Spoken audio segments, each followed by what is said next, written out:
അസ്സലാമു അലൈക്കും. യൂണിറബ് Arab institute നടത്തുന്ന ഓൺലൈൻ ഫ്രീ ട്രാൻസ്ലേഷൻ കോഴ്സിൻ്റെ ആദ്യ ക്ലാസ്സിലേക്ക് എല്ലാ ആളുകൾക്കും ഹാർദവമായ സ്വാഗതം. ഇന്ന് നമ്മളെ ഈ ക്ലാസ്സിൽ നമ്മളൊരു വെബിനാറാണ് ഉദ്ദേശിക്കുന്നത്. Translation webinar.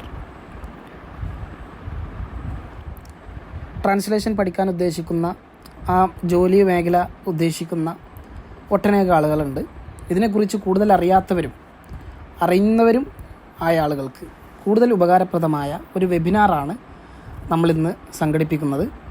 ഈ വെബിനാറിൽ നമ്മൾ പ്രധാനമായും വിശദീകരിക്കുന്ന അജണ്ടകളാണ് ആദ്യമായിട്ട് പറയുന്നത്. ട്രാൻസ്ലേഷൻ ഓവർവ്യൂ, അതുപോലെ റെസ്പോൺസിബിലിറ്റീസ് ഓഫ് എ ട്രാൻസ്ലേറ്റർ. ഒരു ട്രാൻസ്ലേറ്ററായിട്ട് വർക്ക് ചെയ്യുന്ന ആളുടെ റെസ്പോൺസിബിലിറ്റി, ബാധ്യതകൾ എന്തൊക്കെയാണ്, ചുമതലകൾ എന്തൊക്കെയാണ്, അതുപോലെ how to improve translation skills. Translation ചെയ്യാനുള്ള സ്കില്ല് എങ്ങനെ മെച്ചപ്പെടുത്താം, അതുപോലെ what qualifications do translators have. Translation നടത്തുന്ന ട്രാൻസ്ലേറ്റർമാർക്ക് എന്തൊക്കെ ക്വാളിഫിക്കേഷൻസ് ആണ് ആവശ്യമായി വരുന്നത്, അതുപോലെ types of career as a translator. Translation നടത്തുന്ന ആളുകൾ എന്ന നിലയിലുള്ള ഒരുപാട് കരിയറുകളുണ്ട്, അതേതൊക്കെയാണ്, അതുപോലെ what is the difference between a certificate and certification. ഏറ്റവും കൂടുതൽ ഈ മേഖലയിൽ തെറ്റിദ്ധരിപ്പിക്കപ്പെടുന്ന ഒരു വിഷയമാണ് സർട്ടിഫിക്കറ്റും സർട്ടിഫിക്കേഷനും. ഇത് തമ്മിലുള്ള വ്യത്യാസങ്ങൾ എന്തൊക്കെയാണ്, എന്താണ് ഇതുകൊണ്ടുള്ള ഗുണങ്ങൾ എന്നൊക്കെ പറയുന്നു. അതുപോലെ പ്രൊഫഷണൽ ട്രാൻസ്ലേഷൻ സർട്ടിഫിക്കേഷൻസ് ഏതൊക്കെയാണ്, അതുപോലെ how to qualify for an online translation job. ഒരു ഓൺലൈനായിട്ട് ജോബ് ചെയ്യുന്ന ട്രാൻസ്ലേഷൻ ജോലിക്ക് എങ്ങനെയാണ് നമ്മൾ ക്വാളിഫൈ ആവുക, അതുപോലെ other types of work from home translation jobs. മറ്റു തരത്തിലുള്ള വർക്ക് ഫ്രം ഹോം ആയിട്ടുള്ള ട്രാൻസ്ലേഷൻ ജോബുകൾ എന്തൊക്കെയാണ്, അതുപോലെ ട്രാൻസ്ലേഷൻ മേഖലയിലുള്ള ഇന്ത്യയിൽ ലഭിക്കുന്ന സാലറി ഏതൊക്കെയാണ്, അങ്ങനത്തെ ഹയസ്റ്റ് പേയിങ് ആയിട്ടുള്ള കമ്പനികൾ ഏതൊക്കെയാണ് എന്നെല്ലാം വിശദമായി വിശദീകരിക്കുകയാണ് ഈ വെബിനാറിലൂടെ നമ്മൾ നടത്തുന്നത്. ട്രാൻസ്ലേഷൻ പഠിക്കാൻ താല്പര്യമുള്ള ആളുകൾക്കും, അതുപോലെ ട്രാൻസ്ലേഷൻ ഒരു നല്ല ജോലി സാധ്യതയുള്ള മേഖലയാണ് എന്ന് മനസ്സിലാക്കി ആ മേഖലയിൽ വർക്ക് ചെയ്യാൻ താല്പര്യമുള്ള ആളുകൾക്കൊക്കെ വളരെ യൂസ്ഫുൾ ആയിട്ടുള്ള, ഏറ്റവും ബ്രീഫായിട്ടുള്ള ഒരു ട്രാൻസ്ലേഷൻ വെബിനാറാണ് ഇതിലൂടെ നമ്മൾ ഉദ്ദേശിക്കുന്നത്. ഇതിൻ്റെ അവസാനം വരെ നിങ്ങൾ കാണുക, എന്നാൽ മാത്രമാണ് ഇതുകൊണ്ടുള്ള ബെനിഫിറ്റ് നിങ്ങൾക്ക് ലഭിക്കുകയുള്ളൂ. നമുക്ക് വെബിനാറിലേക്ക് പ്രവേശിക്കാം. ആദ്യമായിട്ട് ട്രാൻസ്ലേറ്റർ ജോബ് എന്താണ് എന്ന് നമുക്ക് മനസ്സിലാക്കാം. ട്രാൻസ്ലേറ്റർ എന്ന് പറഞ്ഞാൽ എഴുത്തിലൂടെയുള്ള അല്ലെങ്കിൽ സ്പോക്കൺ ആയിട്ടുള്ള മെറ്റീരിയലിനെ ഒരു ലാംഗ്വേജിൽ നിന്ന് മറ്റൊരു ലാംഗ്വേജിലേക്ക് അതിൻ്റെ ഒറിജിനൽ ആശയം ഉൾക്കൊണ്ടുകൊണ്ട് കൺവെർട്ട് ചെയ്യുന്ന സിസ്റ്റത്തെയാണ് ട്രാൻസ്ലേഷൻ എന്ന് പറയുന്നത്. അത് ചെയ്യുന്ന ആൾക്കാണ് ട്രാൻസ്ലേറ്റർ എന്ന് പറയുന്നത്. അതേസമയം തന്നെ അവർ പല രീതിയിലുള്ള ഇൻഡസ്ട്രികൾ ഉണ്ടാകും. ആ ഇൻഡസ്ട്രിയിലൊക്കെ സ്പെസിഫിക് ആയിട്ടുള്ള ടെർമിനോളജി, അതുപോലെ സ്പെഷ്യലൈസ്ഡ് ഡിക്ഷണറികൾ, അതുപോലെ ട്രാൻസ്ലേഷൻ ടൂൾസ് ഒക്കെ ഉപയോഗപ്പെടുത്തിക്കൊണ്ട് അവരുടെ ട്രാൻസ്ലേഷൻ വർക്ക് അക്യുറസിക്ക് വേണ്ടിയിട്ട് പ്രൂഫ് റീഡൊക്കെ നടത്തുന്ന ഒരു ജോബാണ് ട്രാൻസ്ലേഷൻ ജോബ് എന്ന് പറയുന്നത്. അപ്പോൾ ട്രാൻസ്ലേഷൻ എന്ന് പറയുന്നത് അത്യാവശ്യം 2 ലാംഗ്വേജുകളിൽ നന്നായിട്ട് കഴിവുള്ള ആളുകൾക്ക് ചെയ്യാവുന്ന ജോലിയാണ് ട്രാൻസ്ലേഷൻ ജോബ് എന്നർത്ഥം. അപ്പോൾ ഇതിൽ നിന്ന് നമുക്ക് വ്യക്തമായിട്ട് മനസ്സിലാക്കാം ഒരു ട്രാൻസ്ലേഷൻ ചെയ്യുന്ന വ്യക്തി എന്തൊക്കെയാണ് അദ്ദേഹം ചെയ്യുന്ന ഡ്യൂട്ടികൾ എന്ന് പറയുന്നത്. അദ്ദേഹത്തിന് ലഭിച്ച മെറ്റീരിയൽ വായിച്ച് മനസ്സിലാക്കി, അത് ഏതൊരു ഇൻഡസ്ട്രി ആണോ എന്ന് മനസ്സിലാക്കി, അതുമായി ബന്ധപ്പെട്ട ടെർമിനോളജി എല്ലാം മനസ്സിലാക്കി പഠിച്ച്, അതുമായി ബന്ധപ്പെട്ട സ്പെഷ്യലൈസ്ഡ് ഡിക്ഷണറികൾ ഉപയോഗപ്പെടുത്തി അവരുടെ ടെക്സ്റ്റ് ആണെങ്കിൽ ടെക്സ്റ്റ്, അല്ലെങ്കിൽ ഓഡിയോ റെക്കോർഡിങ്സ് ആണെങ്കിൽ അതിനെ മറ്റൊരു ലാംഗ്വേജിലേക്ക് കൺവെർട്ട് ചെയ്ത്, എന്നാൽ ഒരിക്കലും അതിൻ്റെ ആശയം ചോരാതെ, അതിലുള്ള തനിമയൊന്നും ചോരാതെ നല്ല രീതിയിൽ ഒരു കണ്ടൻറ്റിനെ മറ്റൊരു ലാംഗ്വേജിലേക്ക് കൺവെർട്ട് ചെയ്യുന്ന സിസ്റ്റമാണ് ട്രാൻസ്ലേഷൻ. ഇതാണ് ഒരു ട്രാൻസ്ലേഷൻ ചെയ്യുന്ന വ്യക്തി ചെയ്യുന്ന ജോബ് എന്ന് പറയുന്നത്. അപ്പോൾ ഇതിന് വേണ്ടിയിട്ട് നന്നായിട്ട് ഏതൊക്കെ മേഖലയിലാണോ, ഏതൊക്കെ ഇൻഡസ്ട്രിയിലാണോ ട്രാൻസ്ലേറ്റർമാർ വർക്ക് ചെയ്യുന്നത് ആ ഇൻഡസ്ട്രിയെക്കുറിച്ചുള്ള കൂടുതലായിട്ടുള്ള അറിവ് ഉണ്ടായിരിക്കുക എന്നുള്ളത് നിർബന്ധമാണ്. അതുപോലെ അവരുടെ ക്ലയൻസിൻ്റെ ആവശ്യങ്ങൾ മനസ്സിലാക്കുക, അവരുടെ വർക്കുകളിൽ എന്തെങ്കിലും എഡിറ്റ് ചെയ്യാനുണ്ടെങ്കിൽ അത് എഡിറ്റ് ചെയ്ത് കൊടുക്കുക, അതുപോലെ എല്ലാ വർക്കുകളും കംപ്ലീറ്റ് ആക്കിയതിന് ശേഷം അത് മൊത്തത്തിലൊന്ന് പ്രൂഫ് റീഡ് ചെയ്യുക, എന്ന് മറ്റുള്ളവർക്ക് അത് കാണിച്ചു കൊടുത്തതിൽ എന്തെങ്കിലും തെറ്റുണ്ടോ എന്നൊക്കെ തുടക്കക്കാരനാണെങ്കിൽ അതും ചെയ്യുക. ഇതൊക്കെയാണ് ഒരു ട്രാൻസ്ലേഷൻ ചെയ്യുന്ന വ്യക്തി ചെയ്യുന്ന വർക്ക് എന്ന് പറയുന്നത്. ചുരുക്കി പറഞ്ഞാൽ ഒരു ട്രാൻസ്ലേറ്ററുടെ റെസ്പോൺസിബിലിറ്റി, അദ്ദേഹത്തിൻ്റെ ചുമതല എന്ന് പറയുന്നത് reading material and researching industry specific terminology. എന്താണോ അദ്ദേഹത്തിന് ട്രാൻസ്ലേഷൻ ചെയ്യാൻ ലഭിച്ചിട്ടുള്ളത് ആ മെറ്റീരിയൽ കറക്റ്റായിട്ട് വായിച്ച് നോക്കിയിട്ട് അത് ഏത് ഇൻഡസ്ട്രി ആണോ ആ ഇൻഡസ്ട്രിയിലുള്ള ടെർമിനോളജികൾ റിസർച്ച് ചെയ്യുക എന്നുള്ളതാണ് ഒന്നാമത്തത്. രണ്ടാമത്തത് converting text and audio recordings in one language to one or more others. അദ്ദേഹത്തിന് ലഭിച്ച മെറ്റീരിയൽ അത് ടെക്സ്റ്റ് ആവാം അല്ലെങ്കിൽ ഓഡിയോ റെക്കോർഡിങ്സ് എന്തോ ആവാം. അപ്പോൾ അത് നന്നായിട്ട് മനസ്സിലാക്കിയതിന് ശേഷം അതിനെ ഏത് ഭാഷകളിലേക്കാണോ കൺവേർട്ട് ചെയ്യേണ്ടത് അത് കൃത്യമായിട്ട് കൺവേർട്ട് ചെയ്യുക എന്നുള്ളതാണ്. അടുത്തത് ensuring translated text and converts original meaning and tone. അദ്ദേഹം ട്രാൻസ്ലേഷൻ ചെയ്ത ആ ടെക്സ്റ്റ് അത് ഒറിജിനലിനോട് താരതമ്യം ചെയ്ത് നോക്കുക, അത് കൃത്യമാണോ, അതിൻ്റെ തനിമ ചോരാതെ അതിൻ്റെ അതേ സ്വരത്തിലുള്ളതാണോ ഇതെന്നെല്ലാം കൃത്യമായിട്ട് ചെക്ക് ചെയ്യുക, ഉറപ്പ് വരുത്തുക എന്നുള്ളതാണ് ഒരു ട്രാൻസ്ലേറ്ററുടെ പ്രധാനപ്പെട്ട റെസ്പോൺസിബിലിറ്റി എന്ന് പറയുന്നത്. എന്താണ് ട്രാൻസ്ലേഷൻ ചെയ്യുന്ന ഫീൽഡ്, അതുപോലെ എന്താണ് ഒരു ട്രാൻസ്ലേഷൻ ചെയ്യുന്ന ആൾ ചെയ്യുന്നത് എന്നൊക്കെ നമുക്ക് കൃത്യമായിട്ട് മനസ്സിലായി. ഇനി നമുക്കൊരു ട്രാൻസ്ലേറ്റർക്ക് വേണ്ട പ്രധാനപ്പെട്ട സ്കില്ലുകൾ എന്തൊക്കെയാണ് എന്ന് നമുക്കൊന്ന് മനസ്സിലാക്കാം. ആദ്യമായിട്ട് വേണ്ടത് ലാംഗ്വേജ് നോളജാണ്. ഭാഷാപരമായിട്ടുള്ള വിജ്ഞാനമാണ് വേണ്ടത്. എന്ന് വെച്ചാൽ സംസാരിക്കാനും നന്നായിട്ട് ഫ്ലുവൻ്റായിട്ട് സംസാരിക്കാനും എഴുതാനും, അത് രണ്ട് ഭാഷകളിൽ ഏതെങ്കിലും ഒരു ഭാഷയിലായാലും പോരാ. കാരണം ടാർഗറ്റ് ലാംഗ്വേജ്, സോഴ്സ് ലാംഗ്വേജ്, ഇങ്ങനത്തെ രണ്ട് സംഭവങ്ങൾ ട്രാൻസ്ലേഷനിൽ മസ്റ്റാണ്. അതായത് ഏത് ഭാഷയിൽ നിന്നാണോ കൺവേർട്ട് ചെയ്യുന്നത് അതിനെ സോഴ്സ് ലാംഗ്വേജ് എന്ന് പറയും, SL എന്നതിനെ ചുരുക്കി പറയാം. അതുപോലെ എന്തിലേക്കാണോ ഏത് ഭാഷയിലേക്കാണോ നമ്മൾ ട്രാൻസ്ലേഷൻ നടത്തുന്നത് അതിനെ ടാർഗറ്റ് ലാംഗ്വേജ് അഥവാ TL എന്ന് പറയും. അപ്പോൾ ഈ രണ്ട് ലാംഗ്വേജുകളിൽ, രണ്ടോ അതിലധികമോ ലാംഗ്വേജുകളിൽ ഈ വ്യക്തിക്ക് ട്രാൻസ്ലേഷൻ ചെയ്യുന്ന വ്യക്തിക്ക് നന്നായിട്ട് ഭാഷാ പരിജ്ഞാനം ഉണ്ടായിരിക്കണം. അതിൽ ഏറ്റവും ടോപ്പായിട്ട് നല്ല സ്കോപ്പുള്ള ഭാഷകളാണ് ഇവിടെ കൊടുത്തിട്ടുള്ളത്. German, Mandarin, English, Spanish, French, Arabic, Dutch, Russian, Portuguese, Italian, ഇങ്ങനത്തെ ഭാഷകളിലൊക്കെ ഹൈ ഡിമാൻഡാണ് ട്രാൻസ്ലേഷൻ മേഖലയിലുള്ളത്. അപ്പോൾ ഈ ഭാഷകളിൽ, ഇപ്പോൾ ഇവിടെ പറഞ്ഞ ഭാഷകളാവാം അല്ലാതിരിക്കാം, ഏതായിരുന്നാലും രണ്ട് ഭാഷകളിൽ, രണ്ടോ അതിലധികമോ ഭാഷകളിൽ നന്നായിട്ട് സ്പീക്ക് ചെയ്യാനും റൈറ്റ് ചെയ്യാനൊക്കെ ഉള്ള കഴിവും കപ്പാസിറ്റിയും എബിലിറ്റിയും ഈ ട്രാൻസ്ലേറ്റർക്ക് ഉണ്ടായിരിക്കൽ നിർബന്ധമാണ്. രണ്ടാമത്തെ ഒരു പ്രധാനപ്പെട്ട സ്കില്ല് എന്ന് പറയുന്നത് കൾച്ചറൽ നോളജാണ്. നമ്മൾ ഏത് ഭാഷയിൽ നിന്നാണ് ഏത് ഭാഷയിലേക്കാണ് ട്രാൻസ്ലേഷൻ നടത്തുന്നത് ഇതിനെയൊക്കെ അടിസ്ഥാനപ്പെടുത്തിയിട്ടുള്ള കൾച്ചറൽ നോളജ് വേണം. അതായത് വിശദമായിട്ട് പറഞ്ഞാൽ നമ്മളിപ്പോൾ ട്രാൻസ്ലേഷൻ നടത്തുന്ന ഒരു കണ്ടൻറ്റ്, ആ കോണ്ടൻറ്റ് ഏത് ഭാഷയിലാവട്ടെ, അത് ഇംഗ്ലീഷിലാവാം, അറബിയിലാവാം, ജർമ്മനിലാവാം, ഇറ്റാലിയനിലാവാം, മാൻഡറിനിലാവാം, ഏത് ഭാഷയിലാവാം. അപ്പോൾ അതിൽ എഴുതിയിട്ടുള്ള കോണ്ടൻറ്റ് അത് എഴുതിയിട്ടുള്ള ആൾക്ക് എന്തെല്ലാം രീതിയിൽ എഴുതാൻ പറ്റുമോ അതിലെല്ലാം എഴുതിയിട്ടുണ്ടാവും. അദ്ദേഹത്തിൻ്റെ ഭാഷയിൽ ഉപയോഗിക്കുന്ന ഇഡിയംസ്, അതുപോലെ സ്ലാങ്ങുകൾ, ഇതെല്ലാം ഉപയോഗിച്ചിട്ടുണ്ടാവും. അപ്പോൾ അതിനെക്കുറിച്ച് ഈ ട്രാൻസ്ലേഷൻ നടത്തുന്ന ആൾക്ക് ഒരു ജ്ഞാനമുണ്ടായിരിക്കണം. കാരണം അവരുടെ ഭാഷയിൽ ഉപയോഗിക്കുന്ന പരമാവധി പ്രയോഗങ്ങളെല്ലാം ഈ ട്രാൻസ്ലേഷൻ ചെയ്യുന്ന ആൾ മനസ്സിലാക്കിയിട്ടില്ലെങ്കിൽ കൃത്യമായിട്ടുള്ള ട്രാൻസ്ലേഷൻ ഇത് ലഭിക്കേണ്ട ആൾക്ക് കിട്ടാതെ പോകും. അപ്പോൾ അത് കംപ്ലീറ്റ്ലി ഇററുകൾ കൊണ്ട് നിറഞ്ഞതാവും. അപ്പോൾ ആ ഭാഷയിലുള്ള കൾച്ചറൽ നോളജ് നിർബന്ധമായിട്ട് അറിഞ്ഞിരിക്കണം. ഇപ്പോൾ നമ്മുടെ മലയാള ഭാഷയിലാവട്ടെ അല്ലെങ്കിൽ വേറെ ഏതെങ്കിലും ലോക്കൽ ലാംഗ്വേജുകളിലാവട്ടെ, നമ്മൾ പല രീതിയിലുള്ള സ്ലാങ്ങുകൾ ഉപയോഗിക്കാറുണ്ട്. ഒരു നാട്ടിൽ തന്നെ പല രീതിയിലുള്ള ഭാഷകളുണ്ടാകും. അപ്പോൾ അതൊക്കെ മനസ്സിലാക്കിയിട്ട് അവരുടെ ഭാഷകളിൽ ഉപയോഗിക്കുന്ന ന്യൂവാൻസസ് ഇതൊക്കെ വ്യത്യസ്തമായിരിക്കും. അപ്പോൾ അതൊക്കെ നമ്മൾ കൃത്യമായിട്ട് മനസ്സിലാക്കിയിരിക്കണം. അത് മനസ്സിലാക്കാൻ കൂടുതലും ഏറ്റവും നല്ലത് വായനകളിലൂടെയുള്ള മനസ്സിലാക്കൽ, അല്ലെങ്കിൽ ആ ഭാഷ സംസാരിക്കുന്ന ആളുകളോടുള്ള ഇടപഴകലുകളിലൂടെ ഉള്ള മനസ്സിലാക്കൽ, ഇങ്ങനെയൊക്കെയാണ്. അപ്പോൾ കൾച്ചറൽ നോളജ് വളരെ ഇമ്പോർട്ടൻ്റ് ആണ്. അതൊരു വലിയ ഇമ്പോർട്ടൻ്റ് ആയിട്ടുള്ള സ്കില്ലാണ് ട്രാൻസ്ലേറ്റർക്കുള്ള. മൂന്നാമത്തേത് കമ്മ്യൂണിക്കേഷൻ സ്കില്ലാണ്. കമ്മ്യൂണിക്കേഷൻ നടത്താനുള്ള സ്കില്ല്, അതിനെക്കുറിച്ച് കൂടുതലായിട്ട് വിശദമായിട്ട് പറയേണ്ട ആവശ്യമില്ല. ട്രാൻസ്ലേഷൻ നടത്തുന്ന ആളുകൾക്ക് നിർബന്ധമായിട്ടും വേണ്ട ഒരു കാര്യമാണ് കമ്മ്യൂണിക്കേഷൻ സ്കില്ല്. അപ്പോൾ കമ്മ്യൂണിക്കേഷൻ സ്കില്ല് വളരെ ഇമ്പോർട്ടൻ്റ് ആണ്. അത് ഏതെല്ലാം തരത്തിലുള്ള കമ്മ്യൂണിക്കേഷൻ സ്കിൽസുകളുണ്ടോ അതെല്ലാം വ്യക്തമായിട്ട് പഠിച്ചിരിക്കുക, മനസ്സിലാക്കിയിരിക്കുക എന്നുള്ളത് മസ്റ്റായിട്ടും വേണ്ട ഒരു സ്കില്ലാണ്. നാലാമത്തേത് റൈറ്റിംഗ് സ്കില്ലാണ്. കമ്മ്യൂണിക്കേഷൻ, അതായത് വെർബൽ കമ്മ്യൂണിക്കേഷനിൽ പുറമെ തന്നെ വളരെ ഇമ്പോർട്ടൻ്റ് ആയിട്ടൊരു കമ്മ്യൂണിക്കേഷൻ നടത്തുന്ന പോലെ തന്നെ ഇമ്പോർട്ടൻ്റ് ആയിട്ടുള്ള കാര്യമാണ് എഴുത്തിലുള്ള പരിചയം.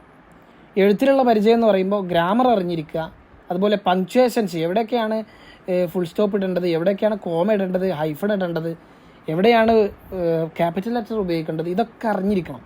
അതുപോലെ സ്റ്റൈൽ എങ്ങനെയൊക്കെയാണ് എഴുതേണ്ടത്, അതിൻ്റെ ഡിസ്ക്രിപ്റ്റീവ്, അതുപോലെ പെർസ്വേസീവ്, നറേറ്റീവ്, ആർഗ്യുമെൻറ്റേറ്റീവ്, അങ്ങനത്തെ എല്ലാവിധ സ്റ്റൈൽസും നിർബന്ധമായിട്ടും ട്രാൻസ്ലേഷൻ നടത്തുന്ന ആൾ അറിഞ്ഞിരിക്കണം. അഞ്ചാമത്തേത് റിസർച്ചാണ്. എന്താണ് റിസർച്ച് എന്ന് പറഞ്ഞാൽ, ഒരു ട്രാൻസ്ലേഷൻ നടത്തുന്ന ആൾ നിർബന്ധമായിട്ടും ഏത് ലാംഗ്വേജിലൊക്കെയാണോ ട്രാൻസ്ലേഷൻ നടത്തുന്നത് ആ ലാംഗ്വേജിലുള്ള നിയമങ്ങളെക്കുറിച്ച് ഗഹനമായ പഠനം നടത്തണം. കാരണം അവിടെയുള്ള ഭാഷയിലുള്ള നിയമങ്ങളൊക്കെ കൃത്യമായിട്ട് അറിഞ്ഞാൽ മാത്രമാണ് കൃത്യമായിട്ടുള്ള ട്രാൻസ്ലേഷൻ നടത്താൻ കഴിയുള്ളൂ. അല്ലെങ്കിൽ ഒരുപാട് തെറ്റുകൾ സംഭവിക്കും. തെറ്റുകൾ സംഭവിച്ചാൽ നമ്മുടെ ട്രാൻസ്ലേഷൻ കണ്ടൻറ്റിന് യാതൊരുവിധ വാലിഡിറ്റി ഉണ്ടാവില്ല. നമുക്ക് പിന്നീട് വർക്കുകൾ കിട്ടില്ല, അല്ലെങ്കിൽ നമ്മൾ അതിൽ നിന്ന് ഡിസ്മിസ് ചെയ്യപ്പെടും. ഇങ്ങനെയുള്ള ഒരുപാട് പ്രശ്നങ്ങളുണ്ട്. അപ്പോൾ ഒരു ഹാഫ് നോളജ് ഉണ്ടായിക്കൊണ്ടൊന്നും ഒരിക്കലും ട്രാൻസ്ലേഷനിലേക്ക് പ്രവേശിക്കാൻ കഴിയില്ല. ആ ഭാഷയെക്കുറിച്ച് കൃത്യമായിട്ട് മനസ്സിലാക്കുക എന്നുള്ളതാണ്, അതിൻ്റെ റൂൾസ് മനസ്സിലാക്കുക. എന്നാൽ ആ ഡീപ്പർ നോളജ്, ആ ലാംഗ്വേജിനെ കുറിച്ചുള്ള അഗാധമായ പഠനം, ഗഹനമായ പഠനം നമുക്ക് ഉണ്ടായി കിട്ടും. അത് നിർബന്ധമാണ്. ഇപ്പോൾ ഒരു റിസർച്ച് നോളജ് നിർബന്ധമായിട്ടും ട്രാൻസ്ലേഷൻ നടത്തുന്ന ആൾക്ക് ഉണ്ടായിരിക്കണം. ആറാമത്തേത് കാറ്റ് അറിഞ്ഞിരിക്കുക എന്നുള്ളതാണ്. എന്താണ് കാറ്റ്? കമ്പ്യൂട്ടർ അസിസ്റ്റഡ് ട്രാൻസ്ലേഷൻ എന്ന് പറയും. വ്യത്യസ്തമായ കമ്പ്യൂട്ടർ അസിസ്റ്റഡ് ട്രാൻസ്ലേഷൻ പ്രോഗ്രാമുകളുണ്ട്, കമ്പ്യൂട്ടറുമായി സഹായിച്ചുകൊണ്ട് നടത്തുന്ന ട്രാൻസ്ലേഷൻ. ഇപ്പോൾ ട്രാൻസ്ലേഷൻ ചെയ്യുന്ന ആളുകളൊക്കെ കാറ്റ് ഉപയോഗിച്ചുകൊണ്ടാണ് ട്രാൻസ്ലേഷൻ നടത്തുന്നത്. അത് നിർബന്ധമായിട്ട് അറിഞ്ഞിരിക്കുക എന്നുള്ളതാണ്. അപ്പോൾ അത് ഏതൊക്കെയാണെന്ന് നമുക്ക് നോക്കാം. കാറ്റ് ടൂൾസിൽ വളരെ പ്രധാനപ്പെട്ട ഒന്നാണ് ലാംഗ്വേജ് സെർച്ച് എഞ്ചിൻ സോഫ്റ്റ്വെയർ. ലാംഗ്വേജിൻ്റെ പീസസ് നമുക്ക് ട്രാൻസ്ലേഷൻ നടത്തുന്ന സമയത്ത് കിട്ടാത്ത പദങ്ങളൊക്കെ ഉണ്ടാകും, ടേംസ് ഉണ്ടാകും. ആ ടേംസ് എങ്ങനെയാണ് അതിൻ്റെ കൃത്യമായ യൂസേജ് അറിയാൻ വേണ്ടിയിട്ട് നമുക്ക് എന്ത് ചെയ്യാം, അത് സെർച്ച് ചെയ്യാം. അപ്പോൾ സെർച്ച് ചെയ്യുന്ന സമയത്ത് ആ ടേം മുമ്പ് പല ട്രാൻസ്ലേഷൻ വർക്കുകളിലും ഉപയോഗിച്ചിട്ടുണ്ടാകും. അത് ഏതൊക്കെയാണ്, അത് കൃത്യമായിട്ട് ഒരുപാട് വർക്കുകൾ ഉപയോഗിച്ചിട്ടുണ്ടാകും. ആ വർക്കുകളിലൊക്കെ ഉപയോഗിച്ച ട്രാൻസ്ലേഷൻ പീസസ് നമുക്ക് കാണിച്ചു തരും. അപ്പോൾ നമുക്ക് ഇവിടെ ഉപയോഗിക്കേണ്ടത് ഏത് രൂപത്തിലാണ് എന്നുള്ളത് കൃത്യമായിട്ട് ഈ സോഫ്റ്റ്വെയർ, എഞ്ചിൻ സോഫ്റ്റ്വെയർ ഉപയോഗിച്ചുകൊണ്ട് നമുക്ക് എന്ത് ചെയ്യാൻ കഴിയും, കണ്ടെത്താൻ കഴിയും. അപ്പോൾ ഇതാണ് ലാംഗ്വേജ് സെർച്ച് എഞ്ചിൻ സോഫ്റ്റ്വെയർ എന്ന് പറയുന്നത്. മറ്റൊന്ന് ടെർമിനോളജി മാനേജ്മെൻ്റ് ആണ്. നമ്മൾ ട്രാൻസ്ലേഷൻ നടത്തുന്ന സമയത്ത് ഏറ്റവും ഇമ്പോർട്ടൻ്റ് ആയിട്ടുള്ള ഒരു കാര്യമാണ് ഇൻഡസ്ട്രി സ്പെസിഫിക് ടെർമിനോളജി എന്ന് പറയുന്നത്. ഒരുപാട് ഇൻഡസ്ട്രികളുണ്ട്, ട്രാൻസ്ലേഷൻ നടക്കുന്ന ഒരുപാട് ഇൻഡസ്ട്രികളുണ്ട്. ടെലികോം മേഖലയിലുണ്ട്, ലീഗൽ മേഖലയിലുണ്ട്, മെഡിക്കൽ മേഖലയിലുണ്ട്, അങ്ങനെ ഒരുപാട് മേഖലകളുണ്ട്. അപ്പോൾ ഈ ഇൻഡസ്ട്രികളിലൊക്കെ സ്പെസിഫിക് ആയിട്ടുള്ള, അതിൽ പ്രത്യേകമായിട്ടുള്ള ടെർമിനോളജികളുണ്ടാവും, അതായത് സാങ്കേതിക പദങ്ങളുണ്ടാവും. ഈ സാങ്കേതിക പദങ്ങളെല്ലാം ട്രാൻസ്ലേഷൻ ചെയ്യുന്ന ആൾക്ക് അറിയില്ല. അത് എങ്ങനെയാണ് പിന്നീട് മനസ്സിലാക്കുക?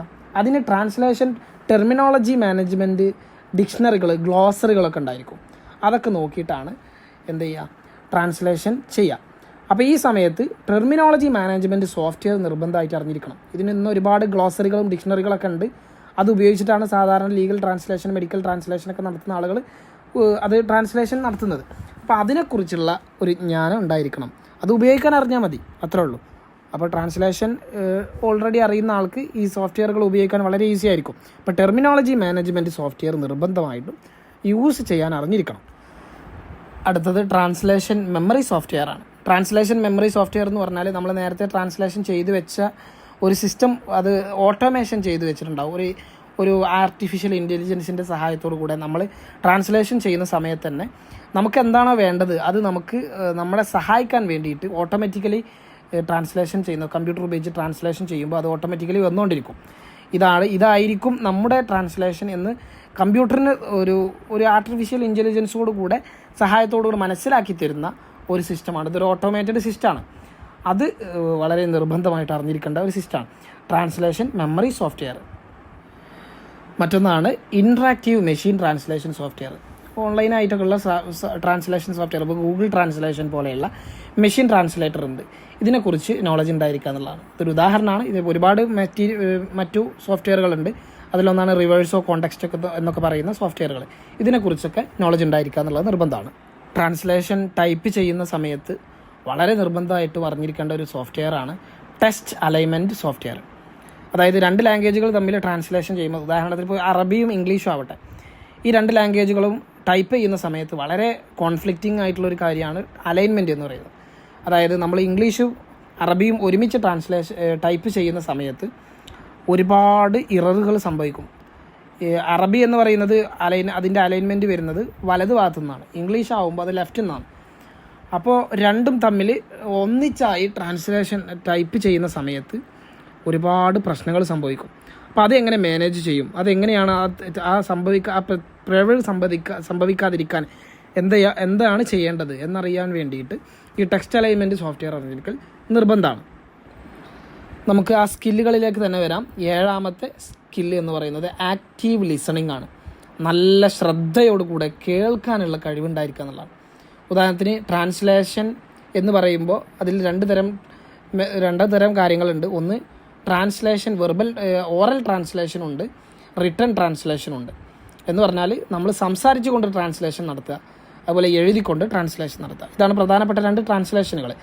എഴുതിക്കൊണ്ട് ട്രാൻസ്ലേഷൻ നടത്തുന്നതിന് ട്രാൻസ്ലേഷൻ എന്ന് തന്നെയാണ് പറയാം. സംസാരിച്ചുകൊണ്ട് ട്രാൻസ്ലേഷൻ നടത്തുന്നതിന് ഇൻ്റർപ്രറ്റേഷൻ എന്ന് പറയാം. ഉദാഹരണത്തിന് ഒരു കോൺഫറൻസ് ട്രാൻസ്ലേഷൻ നടത്തുകയാണ്. ഒരു കോൺഫറൻസിൽ ഒരു ട്രാൻസ്ലേഷൻ നടത്തുന്ന ആളാണ്. ഇദ്ദേഹത്തിന് ആക്റ്റീവായിട്ടുള്ള ലിസണിങ് വളരെ നിർബന്ധമായിരിക്കും. എഴുത്തിലൂടെ ട്രാൻസ്ലേഷൻ നടത്തുന്നതിനേക്കാളും ട്രാൻസ്ലേഷനിൽ ആക്റ്റീവ് ലിസൺ നിർബന്ധമായിട്ടുള്ളത് ഓറൽ ട്രാൻസ്ലേഷനിലാണ്, അതായത് ഇൻ്റർപ്രറ്റേഷനിലാണ്. അപ്പോൾ നന്നായിട്ട് കേൾക്കാനും അത് മനസ്സിലാക്കിയെടുക്കാനും ഉള്ളൊരു കഴിവ് ട്രാൻസ്ലേഷൻ നടത്തുന്ന ആൾക്ക് നിർബന്ധമായിട്ടും ഉണ്ടായിരിക്കണം. 8ാമത്തേത് ഓർഗനൈസേഷൻ സ്കില്ലാണ്. എല്ലാ കാര്യങ്ങളെയും ഓർഗനൈസ് ചെയ്തുകൊണ്ട് അതിനെ ട്രാൻസ്ലേഷൻ ചെയ്യുന്ന സമയത്ത് ഉപയോഗപ്പെടുത്തുന്ന സ്കില്ല് നന്നായിട്ടുണ്ടായിരിക്കണം. കാരണം നമ്മുടെ സമയം വളരെ വിലപ്പെട്ടതാണ്. നമുക്ക് ട്രാൻസ്ലേഷൻ വർക്ക് തന്ന ടീമിന് അവർ പറഞ്ഞിട്ടുള്ള ഡെഡ് ലൈനിൽ വർക്ക് ചെയ്ത് കൊടുക്കേണ്ടി വരും. അപ്പോൾ ഇതിനൊക്കെ നല്ല ഓർഗനൈസ് ചെയ്യാനുള്ള കഴിവ് നിർബന്ധമായിട്ടും ആവശ്യമാണ്. 9ാമത്തെ സ്കില്ല് എന്ന് പറയുന്നത് റീഡിങ് കോംപ്രിഹെൻഷനാണ്. വായിച്ച് മനസ്സിലാക്കാനുള്ള ഒരു കഴിവ്, അത് വളരെ ഇമ്പോർട്ടൻ്റ് ആണ്. വായിച്ച് മനസ്സിലാക്കാനുള്ള കഴിവ് വായനയിലൂടെ തന്നെ ഉണ്ടാക്കിയെടുക്കേണ്ടതാണ്. നേരത്തെ പറഞ്ഞ ആക്റ്റീവ് ലിസണിങ് പോലെ തന്നെയാണ്, വളരെ ഇമ്പോർട്ടൻ്റ് ആണ് റീഡിങ് കോംപ്രിഹെൻഷൻ. ഒരു കാര്യത്തെ നമ്മൾ വായിച്ച് മനസ്സിലാക്കിയെടുത്ത് എന്നിട്ട് വേണം നമുക്കത് ട്രാൻസ്ലേഷൻ ചെയ്യാൻ. അപ്പോൾ അതിന് വേണ്ടിയിട്ടുള്ള സ്കില്ല് ഡെവലപ്പ് ചെയ്യാൻ നമുക്ക് നിരന്തരമായ റെഗുലറായിട്ടുള്ള റീഡിങ് ആവശ്യമാണ്. റീഡിങ്ങിലൂടെയാണ് റീഡിങ് കോംപ്രിഹെൻഷൻ നമ്മൾ വർദ്ധിപ്പിക്കാൻ സാധിക്കുള്ളൂ. റെഗുലറായിട്ടുള്ള സ്ട്രോങ് ആയിട്ടുള്ള റീഡിങ്, അതിലൂടെ റീഡിങ് കോംപ്രിഹെൻഷൻ എന്ത് ചെയ്യാം, വർദ്ധിപ്പിക്കാം. 10ാമത്തേത് കമ്പ്യൂട്ടർ സ്കില്ലാണ്. കമ്പ്യൂട്ടർ സ്കില്ല് വളരെ നിർബന്ധമാണ്. കാരണം ട്രാൻസ്ലേഷൻ എന്ന് പറയുന്നത് എഴുതിക്കൊണ്ട് കൊടുക്കുന്ന ഒരു സിസ്റ്റം അല്ല, ഇത് മോഡേൺ ഏജാണ്. ഇവിടെ ട്രാൻസ്ലേഷൻ പഴയ കാലത്ത് ചെയ്തിരുന്നത് പോലെ എഴുതി കൊടുത്തുകൊണ്ടുള്ള സിസ്റ്റം അല്ല. ഇത് നമ്മൾ നേരെ ട്രാൻസ്ലേഷൻ നടത്തുന്ന ആൾ തന്നെ നേരെ കമ്പ്യൂട്ടറിലേക്ക് അത് കൈമാറുകയാണ് ചെയ്യുന്നത്. അപ്പോൾ കമ്പ്യൂട്ടർ സ്കില്ല് നിർബന്ധമാണ്. ഏതൊക്കെയാണ് കമ്പ്യൂട്ടർ സ്കില്ല് എന്നുള്ളത് നമുക്ക് മനസ്സിലാക്കാം. പ്രധാനമായിട്ട് അറിഞ്ഞിരിക്കേണ്ട കമ്പ്യൂട്ടർ സോഫ്റ്റ്വെയറുകൾ, ഒന്ന് മൈക്രോസോഫ്റ്റ് വേഡ്, മറ്റൊന്ന് മൈക്രോസോഫ്റ്റ് എക്സൽ, മറ്റൊന്ന് അഡോബ് ഇൻഡിസൈൻ. ഇത് വളരെ നിർബന്ധമായിട്ടും ട്രാൻസ്ലേഷൻ ചെയ്യുന്ന ആളുകൾ അറിഞ്ഞിരിക്കണം. കാരണം ഇതൊക്കെ വളരെ യൂസ്ഫുൾ ആയിട്ടുള്ള ആപ്ലിക്കേഷൻസ് ആണ്. ഇത് നമുക്ക് കമ്പ്യൂട്ടറിൽ ടൈപ്പ് ചെയ്യുന്ന സമയത്തും നമ്മുടെ മെറ്റീരിയൽസ് ഡിസൈൻ ചെയ്യുന്ന സമയത്തൊക്കെ നിർബന്ധമായിട്ടും ആവശ്യമായി വരുന്ന സോഫ്റ്റ്വെയറുകളാണ്. അപ്പോൾ ഇതൊക്കെ ഇതിൻ്റെ ബേസിക്സൊക്കെ അറിഞ്ഞിരിക്കുക എന്നുള്ളത് വളരെ മസ്റ്റായിട്ട് കമ്പൾസറി ആയിട്ടുള്ള കാര്യങ്ങളാണ്. 11ാമത്തെ സ്കില്ല് എന്ന് പറയുന്നത് സ്പെഷ്യലൈസേഷനാണ്. സ്പെഷ്യലൈസേഷൻ എന്ന് പറഞ്ഞാൽ ട്രാൻസ്ലേഷൻ നടത്തുന്ന ആളുകൾ ഏതെങ്കിലും ഒരു മേഖലയിൽ സ്പെസിഫിക് ആയിട്ടായിരിക്കണം ട്രാൻസ്ലേഷൻ ജോബ് ചെയ്യേണ്ടത്. അപ്പോൾ ആ മേഖല ഏതാണോ അതിനെക്കുറിച്ച് ഡീപ്പായിട്ടുള്ള നോളജ് ഉണ്ടായിരിക്കുക എന്നുള്ളതാണ്. അത് പ്രധാനപ്പെട്ട കുറച്ച് കോമൺ സ്പെഷ്യലൈസേഷൻസ് നോക്കാം. ട്രാൻസ്ലേഷൻ നടക്കുന്ന മേജറായിട്ടുള്ള മേഖലകളാണ് മേജറായിട്ടുള്ള സ്പെഷ്യലൈസേഷൻ എന്ന് പറയുന്നത്. അപ്പോൾ ഒന്നാമത്തത് ബിസിനസ് ആൻഡ് ഫൈനാൻസ് ആണ്. ഇത് നല്ല ട്രാൻസ്ലേഷൻ വർക്കുകൾ വരുന്ന ഒരു മേഖലയാണ്. അതുപോലെ മെഡിസിൻ മേഖല, ലോ മേഖല, അതുപോലെ സയൻസ് ആൻഡ് എഞ്ചിനീയറിംഗ് മേഖല, ഇങ്ങനത്തെ മേഖലകളിലൊക്കെ സ്പെഷ്യലൈസേഷൻ ചെയ്യുക. ഇതിലേതെങ്കിലും ഒന്ന് എടുത്താൽ മതി. വളരെ ഇമ്പോർട്ടൻ്റ് ആയിട്ടുള്ളതാണ് ലോ, അതുപോലെ മെഡിക്കലാകുമ്പോൾ കുറച്ചും കൂടി കോംപ്ലിക്കേറ്റഡ് ആണ്. പിന്നെ ബിസിനസ് ആൻഡ് ഫൈനാൻസ് വളരെ ഈസിയാണ്. അതുപോലെ സയൻസ് ആൻഡ് എഞ്ചിനീയറിംഗ് കുറച്ചൊക്കെ കോംപ്ലിക്കേറ്റഡ് ആണ്. ഈ സയൻസ് എഞ്ചിനീയറിംഗ്, അതുപോലെ മെഡിക്കൽ, ഇതൊക്കെ വളരെ കോംപ്ലിക്കേറ്റഡ് ആയിട്ടുണ്ട്. ലോ, അതുപോലെ ബിസിനസ് ആൻഡ് ഫൈനാൻസ് ഒക്കെ വളരെ ഈസിയാണ്. അത് പെട്ടെന്ന് മനസ്സിലാക്കാനും പെട്ടെന്ന് അത് ഉപയോഗപ്പെടുത്താനൊക്കെ സാധിക്കും. അപ്പോൾ അങ്ങനത്തെ മേഖലകൾ സ്പെഷ്യലൈസ് ചെയ്യുക ഏതെങ്കിലും ഒരു മേഖലയിൽ. പിന്നെ എല്ലാ മേഖലകൾക്കും കോമൺ ആയിട്ടുള്ള ടേംസും അതുപോലെ റൂൾസൊക്കെ ഉണ്ടായിരിക്കും. അത് എല്ലാ ആളുകൾക്കും പഠിക്കാവുന്നതാണ് ഈസി ആയിട്ട്. 12ാമത്തെ സ്കില്ല് എന്ന് പറയുന്നത് വളരെ വളരെ ഇമ്പോർട്ടൻ്റ് ആയിട്ടുള്ളതാണ് ടൈം മാനേജ്മെൻ്റ് ആണ്. സമയം ഉപയോഗപ്പെടുത്തുക എന്നുള്ളതാണ്. കാരണം ഒരുപാട് വർക്കുകൾ വന്നെടുക്കുന്നുണ്ടാവും. പിന്നെ വന്ന വർക്ക് തന്നെ അതിൽ തന്നെ കുറേ കോംപ്ലിക്കേഷൻസൊക്കെ ഉണ്ടാവും. പിന്നെ നമുക്കറിയാത്ത പദങ്ങളുണ്ടാവും, അത് കണ്ടെത്താനുണ്ടാകും. ഇതുപോലെ നമ്മളെ ക്ലയൻസ് വളരെ വളരെ ധൃതിപ്പെട്ട് നമ്മുടെ വർക്കിന് വേണ്ടി കാത്തിരിക്കുന്നുണ്ടാവും. ഇങ്ങനെയൊക്കെയുള്ള സമയത്ത് ഇത് വളരെ ഈസി ആയിട്ട് മാനേജ് ചെയ്ത് കൊണ്ടുപോകാനുള്ള ഒരു സ്കിൽ, ഒരു ടൈം മാനേജ്മെൻറ്റ് സ്കില്ല് നിർബന്ധമായിട്ടും ട്രാൻസ്ലേഷൻ നടത്തുന്ന ട്രാൻസ്ലേറ്റർക്ക് വേണം. 13ാമത്തേത് ക്രിയേറ്റിവിറ്റിയാണ്. ക്രിയേറ്റീവായിട്ട് കാര്യങ്ങൾ ചെയ്യാനുള്ള കഴിവുണ്ടായിരിക്കണം. അതുപോലെ ലാംഗ്വേജിലാവുമ്പോൾ ഇഡിയംസ്, സ്ലാങ്സ്, അതുപോലെ വ്യത്യസ്തമായ ഡയലക്ട്സ്, ഇതൊക്കെ പൊതുവെ ട്രാൻസ്ലേഷൻ ചെയ്യുന്ന ആളുകൾക്ക് വളരെയധികം പ്രയാസപ്പെടുത്തുന്ന ഒരു കാര്യമാണ്. കാരണം ഇപ്പോൾ നമ്മുടെ നാട്ടിൽ തന്നെ നമ്മുടെ പല ഓരോ നാട്ടിലുള്ള വാക്കുകൾ, ഉദാഹരണത്തിന് ഒരു കാര്യം പൊളിച്ചു എന്ന് പറയും. നമ്മൾ പൊളിച്ചു എന്ന് പറയുന്നത് സാധാരണ ഒരു കാര്യം നശിപ്പിക്കുന്നതിനാണ് പറയുക. എന്നാൽ ഇപ്പോഴുള്ള ഒരു പുതിയ മോഡേൺ ഒരു ടേം പറയുമ്പോൾ പൊളിച്ചു എന്ന് പറഞ്ഞാൽ നന്നായിരിക്കുന്നു, ഉഷാറായിരിക്കുന്നു എന്നൊക്കെയാണ്. അപ്പോൾ ഇങ്ങനത്തെ പദങ്ങളൊക്കെ എല്ലാ ഭാഷകളിലും ഉണ്ടായിരിക്കും. അതൊക്കെ നന്നായിട്ട് കൈകാര്യം ചെയ്യാനും അതിനെ ക്രിയേറ്റീവായിട്ട് അതിനെ ട്രാൻസ്ലേഷൻ ചെയ്യാനും കഴിയണം. അപ്പോൾ അതൊക്കെ വളരെ ഇമ്പോർട്ടൻ്റ് ആണ്. അത് ക്രിയേറ്റിവിറ്റി ഉണ്ടായിരിക്കുക, ക്രിയേറ്റിവിറ്റി സ്കിൽ ഉണ്ടായിരിക്കുക എന്നുള്ളത് ട്രാൻസ്ലേറ്റർക്ക് വേണ്ട ഒരു സ്കില്ലാണ്. ഇനി ട്രാൻസ്ലേറ്റർക്ക് വേണ്ട ഒരു കഴിവ് കൂടെയാണ് മാർക്കറ്റിംഗ് എന്ന് പറയുന്നത്. മാർക്കറ്റിംഗ് എന്ന് പറയുമ്പോൾ ഫ്രീലാൻസ് ആയിട്ട് വർക്ക് ചെയ്യുന്ന ട്രാൻസ്ലേറ്റർമാരുണ്ടാവും. അവരുടെ സ്കില്ലിനെ അവർക്ക് മാർക്കറ്റ് ചെയ്തുകൊണ്ട് അവർക്ക് ഏണിങ്സ് ഉണ്ടാക്കാനൊക്കെ വളരെ നിർബന്ധമായിട്ട് ആവശ്യമായിട്ടുള്ള ഒരു സ്കില്ലാണ് മാർക്കറ്റിംഗ് എന്ന് പറയുന്നത്. അപ്പോൾ ട്രാൻസ്ലേഷനിൽ മാർക്കറ്റിംഗും വളരെ ഇമ്പോർട്ടൻ്റ് ആണ്. അതറിഞ്ഞിരുന്നാൽ ഫ്രീലാൻസർമാർക്ക് വളരെ ഈസി ആയിട്ട് അവരുടെ കാര്യങ്ങൾ നേടിയെടുക്കാൻ സാധിക്കും. ഒരു ട്രാൻസ്ലേറ്റർക്ക് വേണ്ട സ്കില്ലുകൾ, പ്രധാനപ്പെട്ട 14 സ്കില്ലുകൾ നമ്മൾ പറഞ്ഞു കഴിഞ്ഞു. ഇനി അവരുടെ ട്രാൻസ്ലേഷൻ സ്കിൽ എങ്ങനെ ഇമ്പ്രൂവ് ചെയ്യാം എന്നുള്ളതിനെക്കുറിച്ചാണ് നമ്മളിനി പറയാൻ പോകുന്നത്. പ്രധാനമായിട്ടും ചെയ്യേണ്ടത് ചെക്ക് യുവർ വർക്ക് എന്നുള്ളതാണ്. നമ്മുടെ വർക്ക് നമ്മൾ നന്നായിട്ട് ചെക്ക് ചെയ്യാം. ഒരു ട്രാൻസ്ലേറ്റർ എന്നൊരു നിലയിൽ നമ്മുടെ വർക്കുകൾ നമ്മൾ ചെയ്യുന്ന സമയത്ത് അതിൽ എന്തൊക്കെ ഗ്രാമാറ്റിക്കൽ മിസ്റ്റേക്സ് ഉണ്ട്, സ്പെല്ലിംഗ് മിസ്റ്റേക്സ് ഉണ്ട്, ഇതൊക്കെ ചെക്കിങ് സോഫ്റ്റ്വെയറുകൾ ഉപയോഗിച്ചുകൊണ്ടൊക്കെ അത് നന്നായിട്ട് സ്പെല്ല് ചെക്കിങ് ചെയ്യുന്ന സോഫ്റ്റ്വെയറുകളൊക്കെ ഉപയോഗിച്ചിട്ട് അതിൻ്റെ ഗ്രാമാറ്റിക്കൽ മിസ്റ്റേക്സ്, സ്പെല്ലിംഗ് മിസ്റ്റേക്സ് ഒക്കെ കൃത്യമായിട്ട് കണ്ടെത്തുക എന്നുള്ളതാണ് ഒന്നാമത്തേത്. മറ്റൊന്ന്, നമ്മൾ ഒരു ലാംഗ്വേജ് പഠിക്കുന്ന സമയത്ത് TV കാണുക, അതുപോലെ പുസ്തകങ്ങൾ വായിക്കുക, പോഡ്കാസ്റ്റുകൾ കേൾക്കുക, ഇതൊക്കെ നമ്മുടെ കൾച്ചറൽ നോളജും അതുപോലെ റീഡിങ് കോംപ്രിഹെൻഷൻ സ്കില്ല്, അതുപോലെ ആക്റ്റീവ് ലിസണിങ്, ഇതൊക്കെ വർദ്ധിപ്പിക്കാൻ സഹായിക്കും. അതുപോലെ ഓൺലൈൻ കോഴ്സുകൾ എടുക്കുക. നല്ല കോഴ്സുകളുണ്ട് ട്രാൻസ്ലേഷൻ പഠിക്കാവുന്ന, ഇൻഡസ്ട്രി സ്പെസിഫിക് ടെർമിനോളജിയൊക്കെ കൃത്യമായിട്ട് പഠിപ്പിക്കുന്ന, ലോ ആണെങ്കിൽ ലീഗലായിട്ടുള്ള ടെർമിനോളജി, അതുപോലെ ലീഗലായിട്ടുള്ള ഡോക്യുമെൻറ്റ്സ്, ഇതെല്ലാം പഠിപ്പിക്കുന്ന കോഴ്സുകളുണ്ടാവും. ഇതൊക്കെ കൃത്യമായിട്ട് അറ്റൻഡ് ചെയ്ത് നന്നായിട്ട് പഠിക്കുക. ഇതിലൂടെ നമുക്ക് എന്ത് ചെയ്യാൻ കഴിയും? ട്രാൻസ്ലേഷൻ സ്കില്ല് ഇമ്പ്രൂവ് ചെയ്യാൻ കഴിയും. ഇതൊക്കെ വളരെ ഈസിയാണ്, പറയുന്ന അത്ര കോംപ്ലിക്കേഷൻസ് ഒന്നുമില്ല.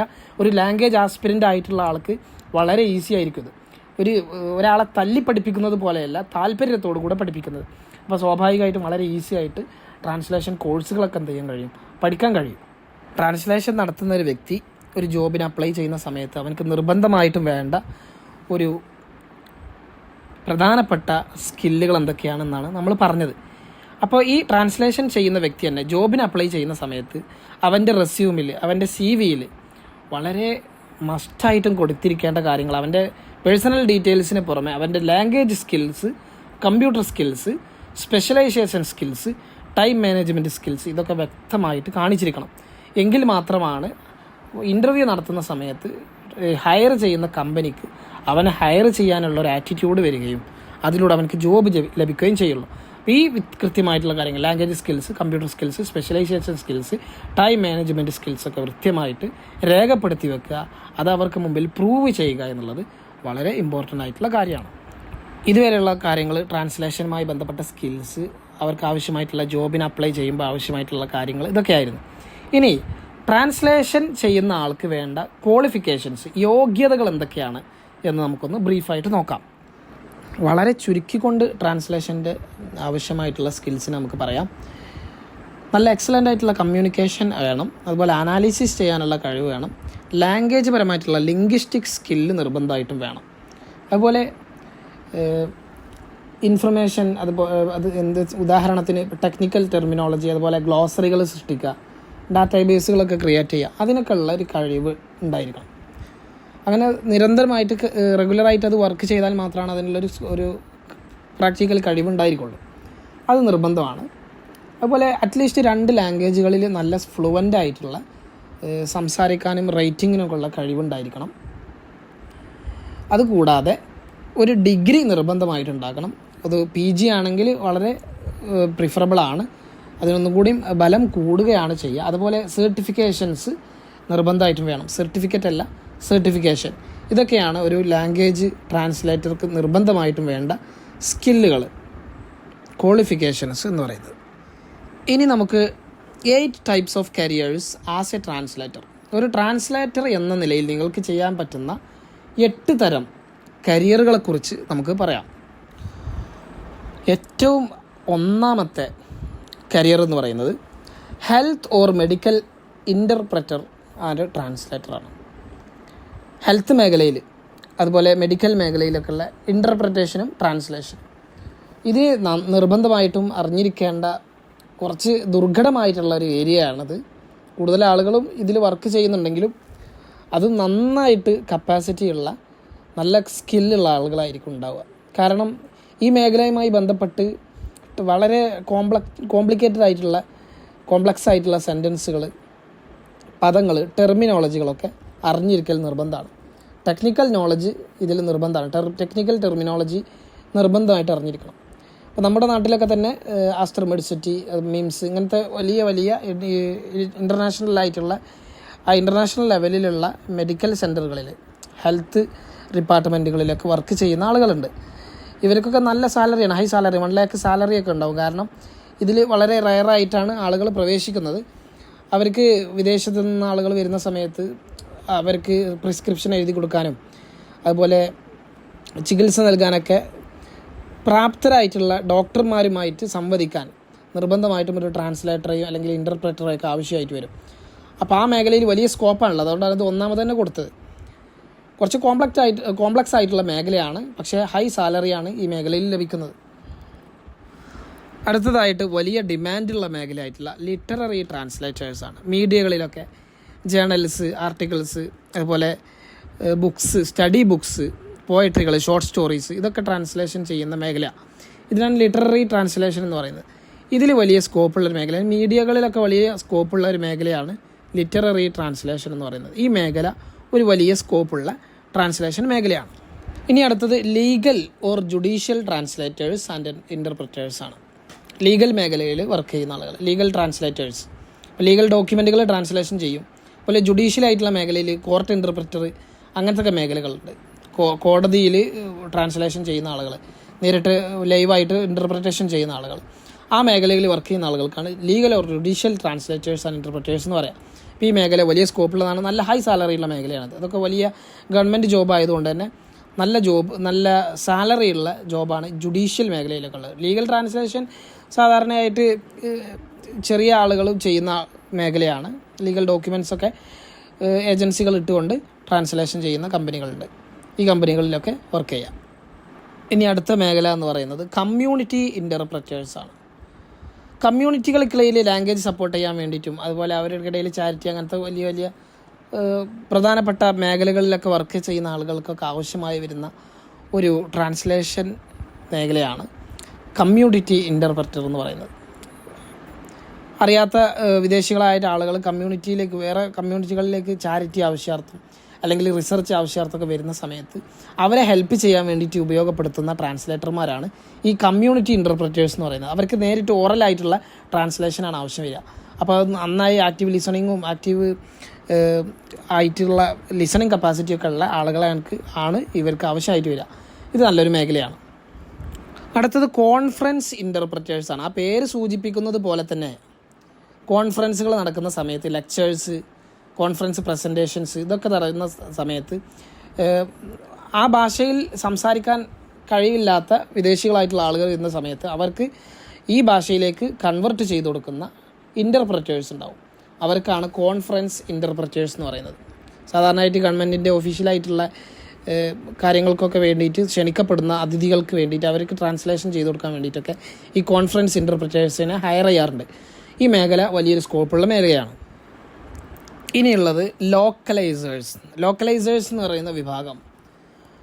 ഇപ്പോൾ നമ്മുടെ നാട്ടിലൊരു പ്രോഡക്റ്റ് ഇറങ്ങുകയാണ്. നമ്മുടെ നാട്ടിലെ ഭാഷയിലാണ് ഈ പ്രോഡക്റ്റുകൾ ഉപയോഗിക്കുന്നത് എന്ന് വരിക. ആ സമയത്ത് ഇത് വിദേശ രാജ്യങ്ങളിലേക്കൊക്കെ ഇതിനെ പ്രൊമോട്ട് ചെയ്യാൻ വേണ്ടിയിട്ടും അത് പരസ്യം ചെയ്യാൻ വേണ്ടിയിട്ടൊക്കെ ആ നാട്ടിലുള്ള ലാംഗ്വേജ് ആവശ്യമായിട്ട് വരും. അപ്പോൾ ആ ഭാഷ അറിയുന്ന ആളുകളെയാണ് അതിലേക്ക് ട്രാൻസ്ലേഷൻ ചെയ്യാൻ വേണ്ടിയിട്ട് ഹയർ ചെയ്യുന്നത്. അപ്പോൾ ഈ പ്രോഡക്റ്റിൻ്റെ പിക്ചേഴ്സ് അതുപോലെ അതിൻ്റെ മുകളിൽ രേഖപ്പെടുത്തിയിട്ടുള്ള ടെക്സ്റ്റുകൾ, ഗ്രാഫിക്സ് ഇതൊക്കെ മനസ്സിലാക്കിയിട്ട് ആളുകൾക്ക് കൺവെർട്ട് ചെയ്ത് കൊടുക്കുന്ന വർക്ക് ഏറ്റെടുക്കുന്ന ആളുകൾക്കാണ് ലോക്കലൈസേഴ്സ് എന്ന് പറയുന്നത്. ഇവർക്ക് ഇവരുടേതായ രീതിയിലുള്ള പല ടൂൾസുകളൊക്കെ ഉപയോഗിച്ചിട്ടാണ് ഈ ട്രാൻസ്ലേഷൻ നടത്തുക. ഏതായിരുന്നാലും ഈ മേഖല വലിയൊരു സാധ്യതയുള്ള മേഖലയാണ്. കാരണം പ്രോഡക്റ്റുകൾ പുതുതായി നിർമ്മിക്കപ്പെട്ടുകൊണ്ടിരിക്കുകയാണ്. അതിനെ പ്രൊമോഷൻ ചെയ്യൽ അവരുടെ ആവശ്യമാണ്. അവർ ആഗോളതലത്തിൽ ഗ്ലോബലൈസ്ഡ് ആയിട്ടുള്ള മാർക്കറ്റിംഗ് നടത്തുന്ന സമയത്ത് ഈ ലോക്കലൈസേഴ്സിന് ആവശ്യമാണ്. ഈ ജോബ് ഒരിക്കലും നിലക്കുകയില്ല. മറ്റൊരു ട്രാൻസ്ലേഷൻ മേഖലയാണ് സൈൻ ലാംഗ്വേജ് ഇൻ്റർപ്രിറ്റേഴ്സ്. ഒന്നായിട്ട് ഡിസബിലിറ്റി ഉള്ള ഹിയറിംഗ് ഡിസബിലിറ്റി ഉള്ള ആളുകൾക്കൊക്കെ ആവശ്യമായിട്ട് വരുന്ന ഒരു ലാംഗ്വേജ് ട്രാൻസ്ലേഷൻ ചെയ്യുന്ന ആളുകൾക്കാണ് ഈ സൈൻ ലാംഗ്വേജ് ഇൻ്റർപ്രിറ്റേഴ്സ് എന്ന് പറയുന്നത്. അതിന് നല്ല സ്കില്ല് ആവശ്യമാണ്. അത് പൊതുവേ ആളുകൾ സെലക്ട് ചെയ്യാറില്ല. അത് നല്ലൊരു സ്കോപ്പുള്ള മേഖലയാണ്. പക്ഷേ കൂടുതൽ സ്കില്ല് ആവശ്യമായിട്ടുള്ളൊരു മേഖല ആയതുകൊണ്ട് ഇതിലേക്ക് കൂടുതൽ ആളുകളും തുനിയാറില്ല. 3 വ്യത്യസ്തമായ ഭാഷകൾ തമ്മിൽ ട്രാൻസ്ലേഷൻ ചെയ്യുന്ന ആൾക്കാണ് ട്രൈലിംഗൽ ഇൻ്റർപ്രിറ്റേഴ്സ് എന്ന് പറയുന്നത്. ഈ മേഖല നല്ല സ്കോപ്പുള്ളതാണ്. ഇത് സാധാരണ നിലയിൽ ബൈലിംഗൽ, ട്രൈലിംഗൽ ഇങ്ങനെ വരുന്ന ഒരു സെക്ഷനാണ്. ഇത് ആ പേര് സൂചിപ്പിക്കുമ്പോൾ തന്നെ നമുക്ക് മനസ്സിലാക്കാം 3 ഭാഷകൾ നന്നായിട്ട് അറിയുന്ന ആളുകളായിരിക്കണം എന്നുള്ളതാണ്. ഇവർക്കും സാധാരണ ട്രാൻസ്ലേഷൻസ് നടത്തുന്ന ആളുകൾക്ക് ആവശ്യമായിട്ടുള്ള എല്ലാ ക്വാളിഫിക്കേഷൻസും ആവശ്യമാണ്. അത് ഭംഗിയായിട്ട് കൈകാര്യം ചെയ്യുന്ന ആളുകൾക്ക് ഈ മേഖലയിൽ വർക്ക് ചെയ്യാം. അപ്പോൾ ഇങ്ങനെയാണ് വ്യത്യസ്തമായ 8 തരത്തിലുള്ള ട്രാൻസ്ലേഷൻ്റെ കരിയറുകൾ. ഇനി ട്രാൻസ്ലേഷൻ ജോബിന് ഒരു സർട്ടിഫിക്കേഷൻ എന്തുകൊണ്ടാണ് നിർബന്ധമായിട്ട് വരുന്നത്? സർട്ടിഫിക്കേഷൻ എന്ന് പറയുന്നതും സർട്ടിഫിക്കറ്റ് എന്ന് പറയുന്നതും രണ്ടാണ്. അതിനെക്കുറിച്ച് നമുക്ക് പറയാം. അപ്പോൾ എന്തുകൊണ്ടാണ് സർട്ടിഫിക്കേഷൻ ഇമ്പോർട്ടൻ്റ് ആവുന്നത് എന്നുള്ളതിനെക്കുറിച്ചാണ് ഇനി നമ്മൾ പറയാൻ പോകുന്നത്. സർട്ടിഫിക്കേഷൻ എന്ന് പറഞ്ഞാൽ എന്താണ് എന്ന് നമുക്ക് ആദ്യം മനസ്സിലാക്കണം. സർട്ടിഫിക്കേഷൻ എന്ന് പറഞ്ഞാൽ ഓതൻറ്റിക് ആയിട്ടുള്ള ഏതെങ്കിലും അസോസിയേഷൻ, അതായത് സർട്ടിഫിക്കറ്റ് നൽകുന്ന, അതായത് ഞാനൊരു സർട്ടിഫൈഡ് ട്രാൻസ്ലേറ്ററാണ് എന്ന് രേഖപ്പെടുത്തി തരുന്ന ഓതൻറ്റിക് ആയിട്ടുള്ള ഏതെങ്കിലും അസോസിയേഷൻ്റെ സീലുള്ള സർട്ടിഫിക്കറ്റ് നൽകപ്പെടുന്ന വ്യക്തിക്കാണ് മുത്തർജിം മുഅ്തമദ് എന്ന് അറബിയിൽ പറയും. അതായത് സർട്ടിഫൈഡ് ട്രാൻസ്ലേറ്റർ എന്ന് പറയും. അങ്ങനെ സർട്ടിഫിക്കേഷൻ കിട്ടിയ ആൾക്കാണ് സർട്ടിഫൈഡ് ട്രാൻസ്ലേറ്റർ എന്ന് പറയുന്നത്. അപ്പോൾ ഈ സർട്ടിഫൈഡ് ട്രാൻസ്ലേറ്റർക്ക് കിട്ടുന്ന അംഗീകാരത്തെയാണ് സർട്ടിഫിക്കേഷൻ എന്ന് പറയുന്നത്. അപ്പോൾ ഈ സർട്ടിഫിക്കേഷനുള്ള ആളുകൾക്ക് ഒരു പ്രത്യേകമായിട്ടുള്ള ഗുണം ഉണ്ട്. അതാണ് നമ്മളിവിടെ പറയുന്നത്. ഒന്ന് എന്താണ്? It provides independent validation of your ability. നിങ്ങളുടെ കഴിവിന് വാലിഡിറ്റി ഉണ്ട് എന്ന് തെളിയിക്കുന്ന ഒരു രേഖയാണ് സർട്ടിഫിക്കേഷൻ. എന്ന് പറഞ്ഞാൽ നമ്മുടെ കഴിവ് അത് അംഗീകരിക്കപ്പെടേണ്ടത്, മറ്റുള്ളവരുടെ മുമ്പിൽ അത് ഒരു വാലിഡിറ്റി ഉള്ളതാണ് എന്ന് പറയപ്പെടേണ്ടത് അതേതെങ്കിലും ഒരു അംഗീകൃതമായിട്ടുള്ള അതോറിറ്റി നൽകുന്ന സർട്ടിഫിക്കേഷനിലൂടെയാണ്. അത് നമുക്ക് ഈ സർട്ടിഫിക്കേഷനിലൂടെ ലഭിക്കുകയാണ് ചെയ്യുന്നത്. കാരണം നമ്മൾ ഒരു ഉഡായിപ്പല്ല, ഒരു തട്ടിപ്പല്ല, ഇത് കൃത്യമായിട്ടും വെരിഫൈ ചെയ്യപ്പെട്ട വ്യക്തിത്വമാണ് എന്ന് അറിയിക്കുന്ന ഒരു രേഖയാണ് സർട്ടിഫിക്കേഷൻ എന്ന് പറയുന്നത്. അപ്പോൾ നമുക്ക് നമ്മുടെ കഴിവ് വാലിഡാണ് എന്ന് തെളിയിക്കാനുള്ള ഒരവസരം കൂടിയാണ് ഈ സർട്ടിഫിക്കേഷൻ നൽകുന്നത്. ഇനി മറ്റൊന്ന്, some job positions may require it. ചില ജോബ് സാധ്യതകൾക്ക് ഇത് നിർബന്ധമായിട്ട് വരും. ഉദാഹരണത്തിന് മെഡിക്കൽ ഇൻ്റർപ്രറ്റർ അല്ലെങ്കിൽ ലീഗൽ ഇൻ്റർപ്രറ്റർ, ഇങ്ങനത്തതിനൊക്കെ സർട്ടിഫിക്കേഷൻ മസ്റ്റായിരിക്കും. ഇപ്പോൾ ലീഗൽ എന്നൊക്കെ പറഞ്ഞാൽ അത് വലിയ തസ്തികയാണ്. ലീഗൽ ഇൻ്റർപ്രറ്റേഷൻ അല്ലെങ്കിൽ മെഡിക്കൽ ഇൻ്റർപ്രറ്റേഷൻ എന്നൊക്കെ പറയുന്നത്. അവിടെ നമ്മളെ ഒരുപാട് ടെസ്റ്റ് ചെയ്യാൻ അവർക്ക് സമയം കിട്ടൂല. കാരണം ഇത് ടെസ്റ്റ് ചെയ്യാൻ നമ്മുടെ അടിമുടി പരിശോധിക്കണം എന്നുണ്ടെങ്കിൽ ഒരുപാട് ടൈം എടുക്കും. അതിന് പകരം നമ്മൾ സർട്ടിഫിക്കേഷൻ ഉള്ള ആളാണ് എന്ന് നമ്മൾ തെളിയിച്ചു കഴിഞ്ഞാൽ, അതായത് നമ്മുടെ സർട്ടിഫിക്കേഷൻ നമ്പറും രജിസ്ട്രേഷൻ നമ്പറും കാര്യങ്ങളൊക്കെ അവർക്ക് കൊടുത്തു കഴിഞ്ഞാൽ അവർക്ക് ഒറ്റയടിക്ക് വെബ്സൈറ്റ് മുഖാന്തരം അത് വെരിഫൈ ചെയ്യാൻ കഴിയും. അപ്പോൾ നിങ്ങൾക്ക് നല്ല ജോബ് തസ്തികകളിലേക്ക് പെട്ടെന്ന് പ്ലേസ് ചെയ്യാനും അതിനെ ഹയറിങ് ചെയ്യാനൊക്കെ സാധ്യമാവും. അപ്പോൾ ഇങ്ങനത്തെ വളരെ ക്രൂഷ്യലായിട്ടുള്ള ജോബ് സാധ്യതകൾ അല്ലെങ്കിൽ ജോബ് ഫീൽഡുകൾ, ഉദാഹരണമാണ് ഞാനിവിടെ പറഞ്ഞത് മെഡിക്കൽ ഇൻ്റർപ്രിറ്റേഷൻ, അതുപോലെ ലീഗൽ ഇൻ്റർപ്രിറ്റേഷൻ, ഇങ്ങനത്തെ മേഖലയിലേക്ക് നിങ്ങളെ പ്ലേസ് ചെയ്യണമെങ്കിൽ ഇത് നിർബന്ധമായിട്ട് ആവശ്യമായിട്ട് വരും. അത്തരം തസ്തികകൾക്ക് ഇത് വളരെ അത്യന്താപേക്ഷിതമാണ്. സർട്ടിഫിക്കേഷൻ വളരെ നെസസറിയാണ്. ഒരു ഇൻറ്റഗ്രൽ പാർട്ട് ഓഫ് ദ ഫീൽഡാണ് ഈ സർട്ടിഫിക്കേഷൻ എന്ന് പറയുന്നത്. മറ്റൊരു വളരെ ഇമ്പോർട്ടൻ്റ് ആയിട്ടുള്ള കാര്യം, it may qualify you for A better salary. നല്ല സാലറി ലഭിക്കാൻ ഇത് നമ്മളെ യോഗ്യരാക്കും. കാരണം ഇത് അത്യാവശ്യം സ്കില്ലുള്ള ആളാണ്, ഇത് പ്രൊഫിഷ്യൻസി ഉള്ള ആളാണ്, നല്ല ടാലൻ്റ് ഉള്ള ആളാണ് എന്ന് തെളിയിക്കാൻ നമുക്ക് ഈ രേഖ കൊണ്ട് സാധ്യമാകും. നമ്മുടെ എംപ്ലോയർക്ക് മനസ്സിലാകും നമ്മൾ ചില്ലറക്കാരനല്ല. നേരെ മറിച്ച് നമുക്ക് വെറുതെ ഒരു സർട്ടിഫിക്കേഷൻ ഇല്ലാതെ ജസ്റ്റ് സ്കില്ലുണ്ട് എന്ന് തെളിയിക്കണമെന്നുണ്ടെങ്കിൽ ഒരുപാട് ടൈം എടുക്കും. അതിന് സാലറി കൂട്ടണമെന്നുണ്ടെങ്കിലും ഒരുപാട് ടൈം എടുക്കും, വർഷങ്ങൾ വേണ്ടി വരും. എന്നാൽ നമുക്ക് ഈ സർട്ടിഫിക്കേഷൻ കാണിക്കുന്നതിലൂടെ, അത് നമ്മൾ തെളിയിക്കുന്നതിലൂടെ ഒരു വെരിഫൈഡ് ട്രാൻസ്ലേറ്ററാണ് എന്ന് ഈ എംപ്ലോയർക്ക് പെട്ടെന്ന് മനസ്സിലാക്കാൻ സാധിക്കും. അത് നമുക്ക് ഹൈ ക്വാളിഫൈഡ് സാലറി നൽകാനും കാരണമാവും. ഇനി നമുക്ക് what is the difference between certificate and certification. സർട്ടിഫിക്കറ്റും സർട്ടിഫിക്കേഷനും തമ്മിലുള്ള വ്യത്യാസം എന്താണ് എന്ന് നമുക്ക് നോക്കാം. ട്രാൻസ്ലേഷൻ കോഴ്സുകളിൽ ജോയിൻ ചെയ്യുന്ന ആളുകളൊക്കെ ചോദിക്കുന്ന ഒരു പ്രധാനപ്പെട്ട ചോദ്യമാണ്, ഇതിന് സർട്ടിഫിക്കറ്റ് ഉണ്ടോ? യഥാർത്ഥത്തിൽ വിഡ്ഢിത്തമായ ഒരു ഫൂളിഷ് ക്വസ്റ്റ്യനാണ് ഇവർ ചോദിക്കുന്നത് എന്ന് ഇവരറിയാതെ പോകുന്നു. ഇങ്ങനത്തെ ചോദ്യങ്ങൾ ഒരുപാട് നേരിട്ടൊരു വ്യക്തിയാണ് ഞാൻ. കാരണം ട്രാൻസ്ലേഷൻ കോഴ്സ് നടത്തുന്ന 2019 മുതൽ ട്രാൻസ്ലേഷൻ കോഴ്സ് നടത്തുന്ന ഒരു വ്യക്തിയാണ് ഞാൻ. എന്നോട് നിരന്തരമായ ആളുകൾ ചോദിക്കുന്ന ഒരു ചോദ്യമാണ്, ഇതിൻ്റെ സർട്ടിഫിക്കറ്റിന് അംഗീകാരമുണ്ടോ, വാലിഡിറ്റി ഉണ്ടോ എന്നൊക്കെയുള്ള ചോദ്യങ്ങൾ. വളരെ നിരർത്ഥകമായ ഒരു ചോദ്യമാണ് ഇത് എന്ന് ഞാൻ ആദ്യം തന്നെ ഈ ക്ലാസ് കേൾക്കുന്ന എല്ലാവരോടും പറയട്ടെ.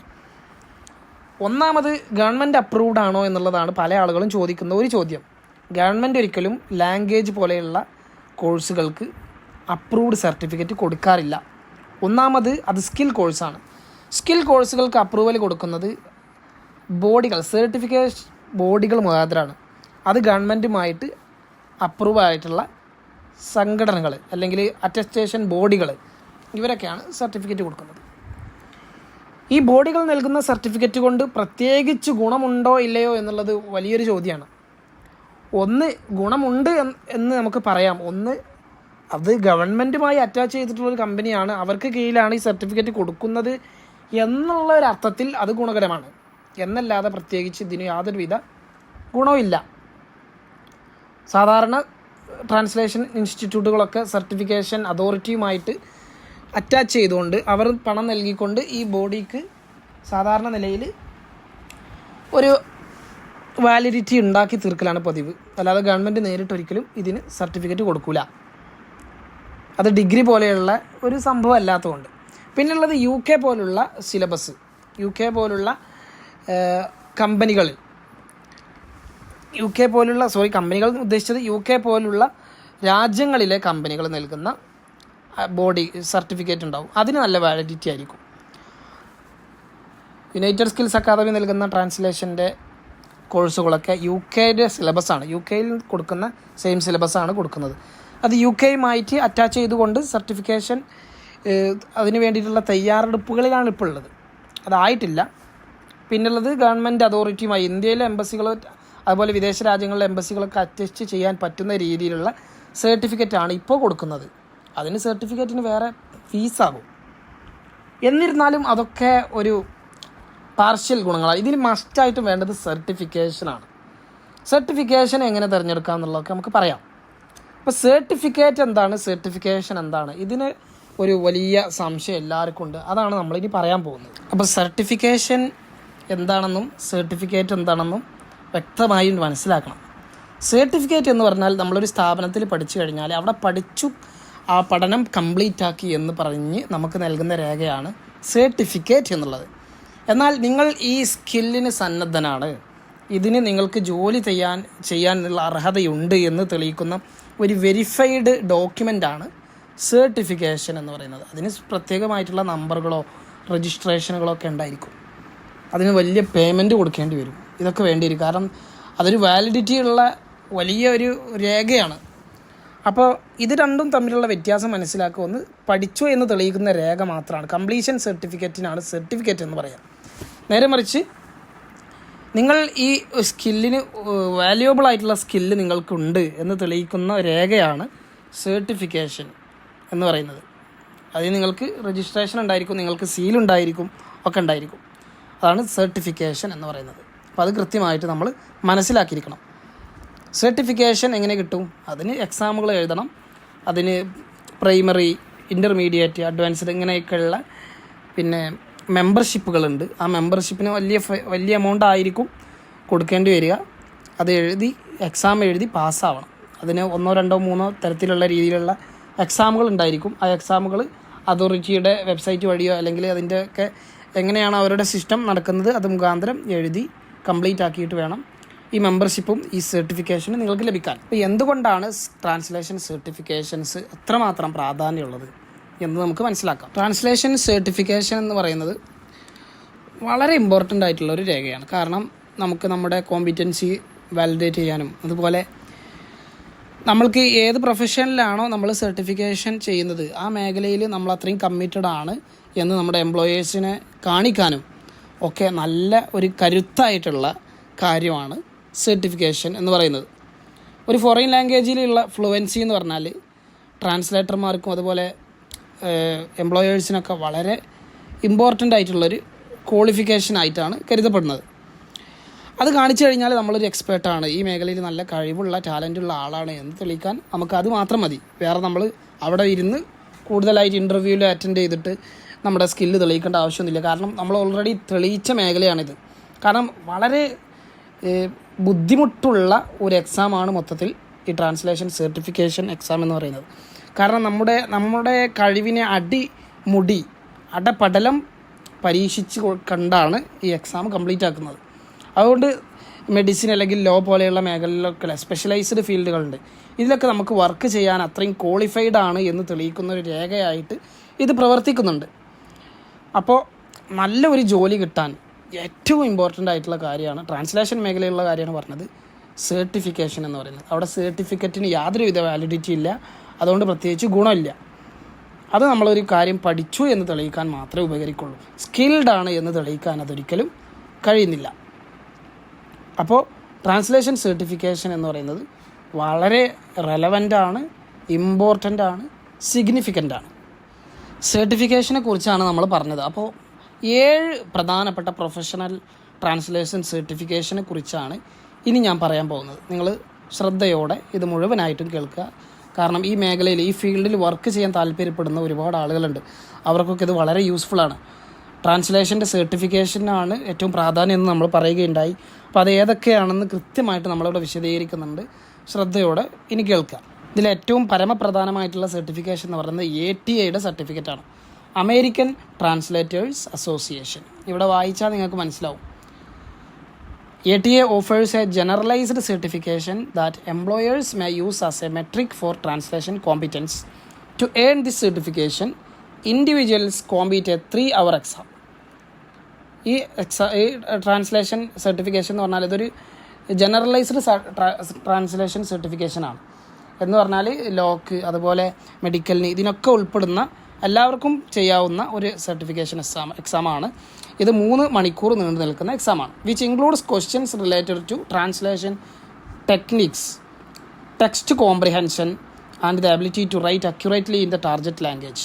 നമ്മൾ നേരത്തെ പറഞ്ഞു സോഴ്സ് ലാംഗ്വേജ്, ടാർഗറ്റ് ലാംഗ്വേജ്. ഇങ്ങനെ 2 സംഗതികൾ ഉപയോഗിച്ചിട്ടാണ് ട്രാൻസ്ലേഷൻ നടത്തുന്നത്. ഏത് ഭാഷയിലേക്കാണോ കൺവെർട്ട് ചെയ്യുന്നത് അതിനെ ടാർഗറ്റ് ലാംഗ്വേജ് TL എന്ന് പറയും.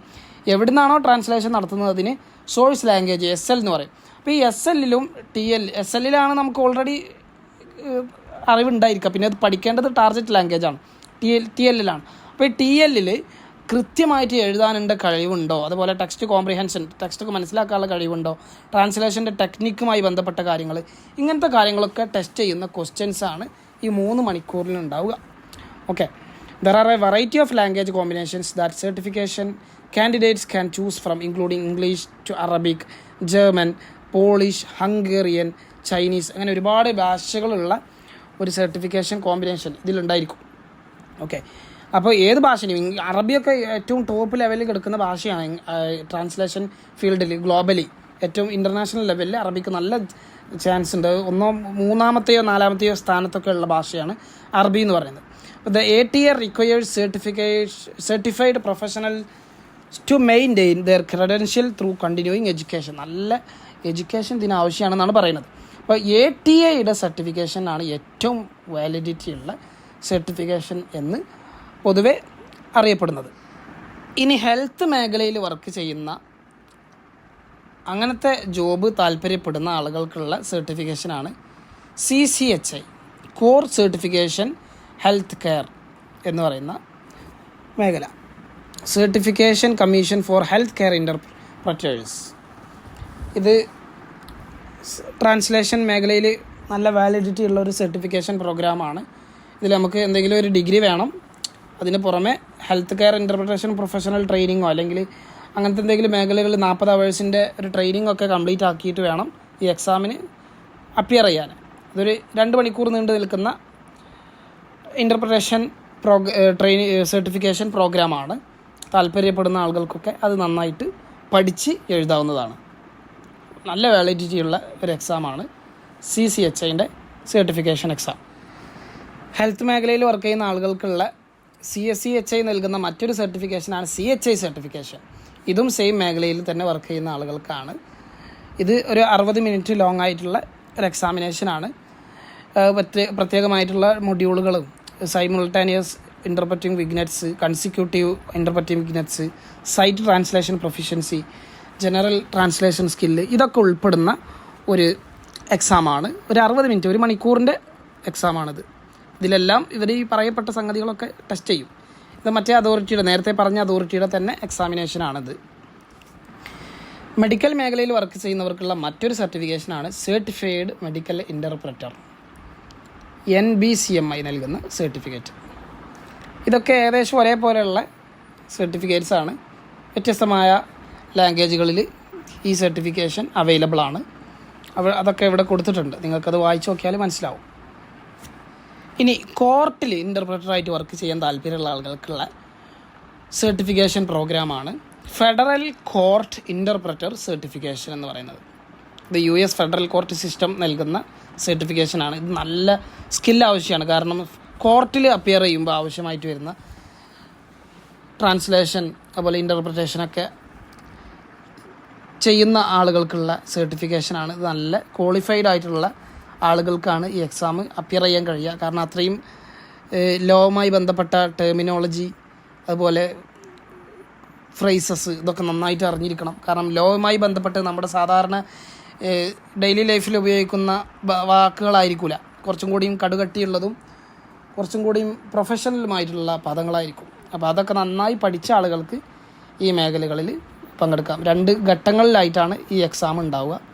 ഒരു റിട്ടൺ എക്സാമിനേഷൻ ഉണ്ടാകും, അതുപോലെ നമ്മുടെ കോർട്ട് ഇൻ്റർപ്രിട്ടേഷൻ, അതുപോലെ കൺസിക്യൂട്ടീവ്, അതുപോലെ ഡിസ്കോഴ്സ് ഇൻ്റർപ്രിട്ടേഷൻ, സൈറ്റ് ട്രാൻസ്ലേഷൻ, ഇതൊക്കെ ടെസ്റ്റ് ചെയ്യുന്ന മറ്റൊരു ഘട്ടം കൂടി ഉണ്ടായിരിക്കും.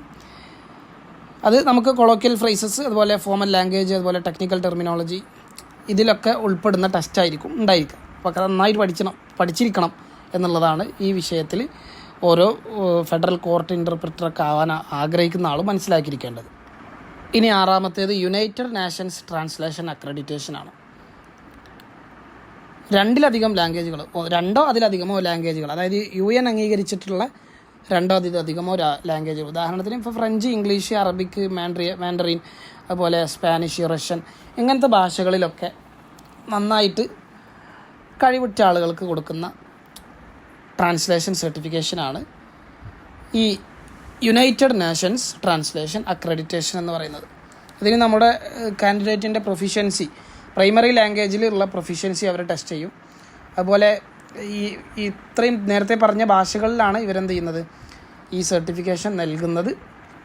ഇതിന് മെയിനായിട്ട് വേണ്ടത് നമുക്കൊരു ബാച്ചിലേഴ്സ് ഡിഗ്രി വേണം.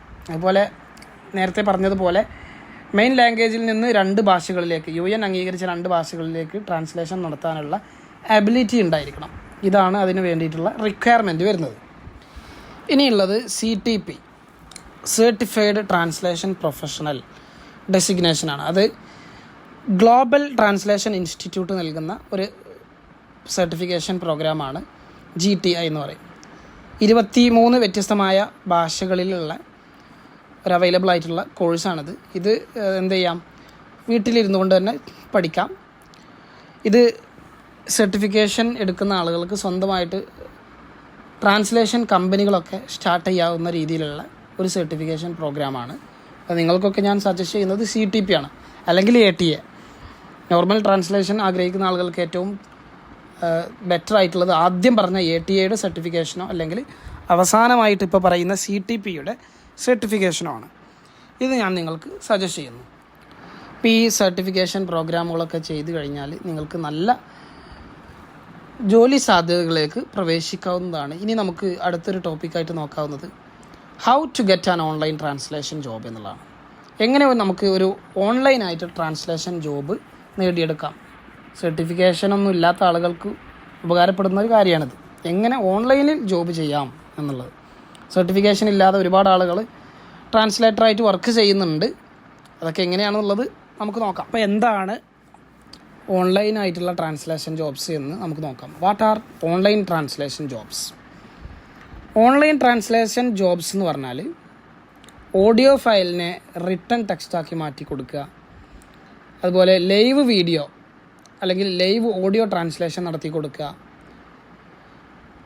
അല്ലെങ്കിൽ ടെക്സ്റ്റ് എഴുതിയിട്ടുള്ള കാര്യങ്ങൾ ട്രാൻസ്ലേഷൻ ചെയ്ത് കൊടുക്കുക. അങ്ങനത്തെ ഒക്കെ ഡ്യൂട്ടിയാണ് ട്രാൻസ്ലേഷൻ ജോബ് എന്ന് പറയുന്നത്, ഓൺലൈനായിട്ടുള്ള. അപ്പോൾ ഇവരൊക്കെ ഓൺലൈൻ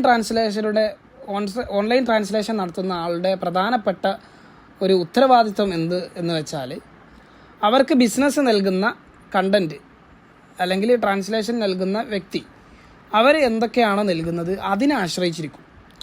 അവരെന്തൊക്കെ ചെയ്യാൻ പറയുന്നുണ്ടോ അതൊക്കെ ചെയ്തു കൊടുക്കേണ്ടി വരും. പാർട്ട് ടൈം ആയിട്ടും അതുപോലെ ഫ്രീലാൻസ് ബേസിസൊക്കെ ആയിട്ടൊക്കെ ഒരുപാട് ട്രാൻസ്ലേഷൻ ജോബ്സ് കിട്ടാറുണ്ട്. അതിലൊക്കെ വരുന്നത് പ്രധാനപ്പെട്ട ഡ്യൂട്ടി എന്ന് പറയുന്നത് ഈ റിട്ടൺ ടെക്സ്റ്റ് ആക്കി കൊടുക്കുക, ലൈവ് വീഡിയോ അല്ലെങ്കിൽ ലൈവ് ഓഡിയോ ട്രാൻസ്ലേഷൻ, അത് ഇൻ്റർപ്രിറ്റേഷൻ എന്ന് പറയും, അത് ചെയ്തു കൊടുക്കുക. അങ്ങനത്തെ ഒക്കെ ഡ്യൂട്ടികളാണ് വരുന്നത്.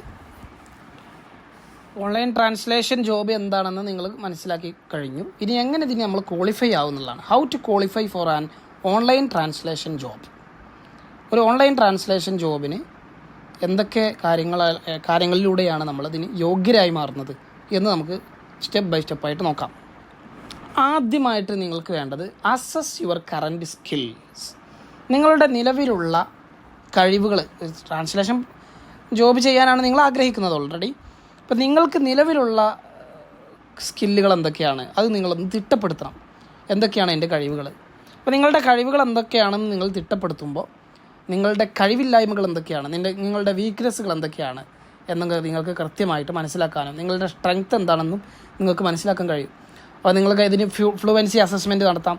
അതുപോലെ നിങ്ങളുടെ റിലേറ്റഡ് സ്കിൽസ്, ഉദാഹരണത്തിന് ടൈപ്പിംഗ് സ്പീഡ്, അതുപോലെ റീഡിങ് കോംപ്രിഹെൻഷൻ, വായിക്കുന്നതൊക്കെ പെട്ടെന്ന് മനസ്സിലാക്കാൻ കഴിയുന്നുണ്ടോ എന്നൊക്കെ നിങ്ങൾക്ക് ടെസ്റ്റ് ചെയ്തെടുത്ത് നിങ്ങളുടെ ക്വാളിഫിക്കേഷൻസ് എന്തൊക്കെയാണ്, അതുപോലെ നിങ്ങളുടെ വീക്ക്നെസ് എന്തൊക്കെയാണെന്നൊക്കെ കൃത്യമായിട്ട് തിട്ടപ്പെടുത്തുക. അതിലൂടെ നിങ്ങൾക്ക് എന്ത് ചെയ്യാൻ കഴിയും, നിങ്ങളുടെ സ്കില്ലിനെ ഒന്നുകൂടെ ഇമ്പ്രൂവ് ചെയ്യാൻ കഴിയും. രണ്ടാമതായിട്ട് വേണ്ടത് ചൂസ് എ സ്പെഷ്യാലിറ്റി. ഒരു സ്പെഷ്യാലിറ്റി നിങ്ങൾ ചൂസ് ചെയ്യുക. എന്തിലാണോ നിങ്ങൾ വർക്ക് ചെയ്യാൻ താല്പര്യപ്പെടുന്നത്. ഇപ്പോൾ ഇംഗ്ലീഷിലാണെങ്കിൽ ഇംഗ്ലീഷിൽ, അറബിയിലാണെങ്കിൽ അറബിയിൽ, 2 ലാംഗ്വേജുകൾ നിർബന്ധമാണ്. സ്പാനിഷിലാണെങ്കിൽ അങ്ങനെ, ജർമ്മൻ ആണെങ്കിൽ അങ്ങനെ, മാൻഡ്രിയൻ ആണെങ്കിൽ അങ്ങനെ ഒരുപാട് ലാംഗ്വേജുകളുണ്ട്. ചില കമ്പനികൾക്ക് ഒരു ലാംഗ്വേജ് മാത്രം വർക്ക് ചെയ്യുന്ന ആളുകളെ മതിയായിരിക്കും. ചില കമ്പനികൾക്ക് മൾട്ടിപ്പിൾ ലാംഗ്വേജ് കഴിവുള്ള ആളുകളെ വേണ്ടി വരും. അപ്പോൾ നിങ്ങൾക്ക് എങ്ങനെയാണോ താല്പര്യപ്പെടുന്നത് അത് നിങ്ങൾ കറക്റ്റായിട്ട് ചൂസ് ചെയ്യുക എന്നുള്ളതാണ് അടുത്ത സ്റ്റെപ്പ്. അത് നിങ്ങൾ നിർബന്ധമായിട്ടും ചെയ്തിരിക്കേണ്ട ഒരു കാര്യമാണ്. ഇനി വേണ്ടത് ഇംപ്രൂവ് യുവർ പ്രൊഫിഷ്യൻസിയാണ്. നിങ്ങളുടെ പ്രൊഫിഷ്യൻസി നിങ്ങൾ എന്ത് ചെയ്യുക, മെച്ചപ്പെടുത്തുക. അതിന് വേണ്ടിയിട്ട് നിങ്ങൾക്ക് എന്ത് ചെയ്യാം, ഡെയിലി പ്രാക്ടീസ് നടത്താം. അല്ലെങ്കിൽ ഒരാളെ കണ്ടെത്തി നന്നായി സംസാരിക്കുന്ന നിങ്ങൾ ഉദ്ദേശിക്കുന്ന ലാംഗ്വേജ് താല്പര്യപ്പെടുന്ന ആൾ, അങ്ങനത്തെ ആളുകളെ കണ്ടെത്തി അവരുമായിട്ട് സംവദിക്കുക. അങ്ങനെ ദൈനംദിനം പ്രാക്ടീസ് ചെയ്യുന്നതിലൂടെ നമ്മുടെ പ്രൊഫിഷ്യൻസി നമുക്ക് എന്ത് ചെയ്യാം, ഇമ്പ്രൂവ്മെൻറ്റ് നടത്താൻ കഴിയും, മെച്ചപ്പെടുത്താൻ സാധിക്കും. അടുത്തത് നമ്മൾ ആദ്യം തന്നെ പറഞ്ഞു വെച്ചിട്ടുള്ള സർട്ടിഫിക്കേഷൻ, അത് ഏതെങ്കിലും ഒന്ന് എടുക്കുക. സർട്ടിഫിക്കേഷൻ നിങ്ങൾ പരിഗണിക്കുക. കൺസിഡർ സർട്ടിഫിക്കേഷൻസ് എടുത്തു കഴിഞ്ഞാൽ പിന്നെ നിങ്ങൾക്ക് യാതൊരുവിധ തടസ്സങ്ങളുമില്ല ജോബ് കിട്ടാൻ വളരെ ഈസിയാണ്. അപ്പോൾ അതുകൊണ്ട് ഇത് നന്നായി ആഗ്രഹിക്കുന്ന ആളുകൾ നിർബന്ധമായിട്ടും ഞാൻ നേരത്തെ പറഞ്ഞതുപോലെ നിങ്ങൾക്ക് താല്പര്യമുള്ള മേഖല ഏതാണോ അത് സെലക്ട് ചെയ്തുകൊണ്ടുള്ള അതുമായി ബന്ധപ്പെട്ട് സർട്ടിഫിക്കേഷൻസ് എടുക്കുക.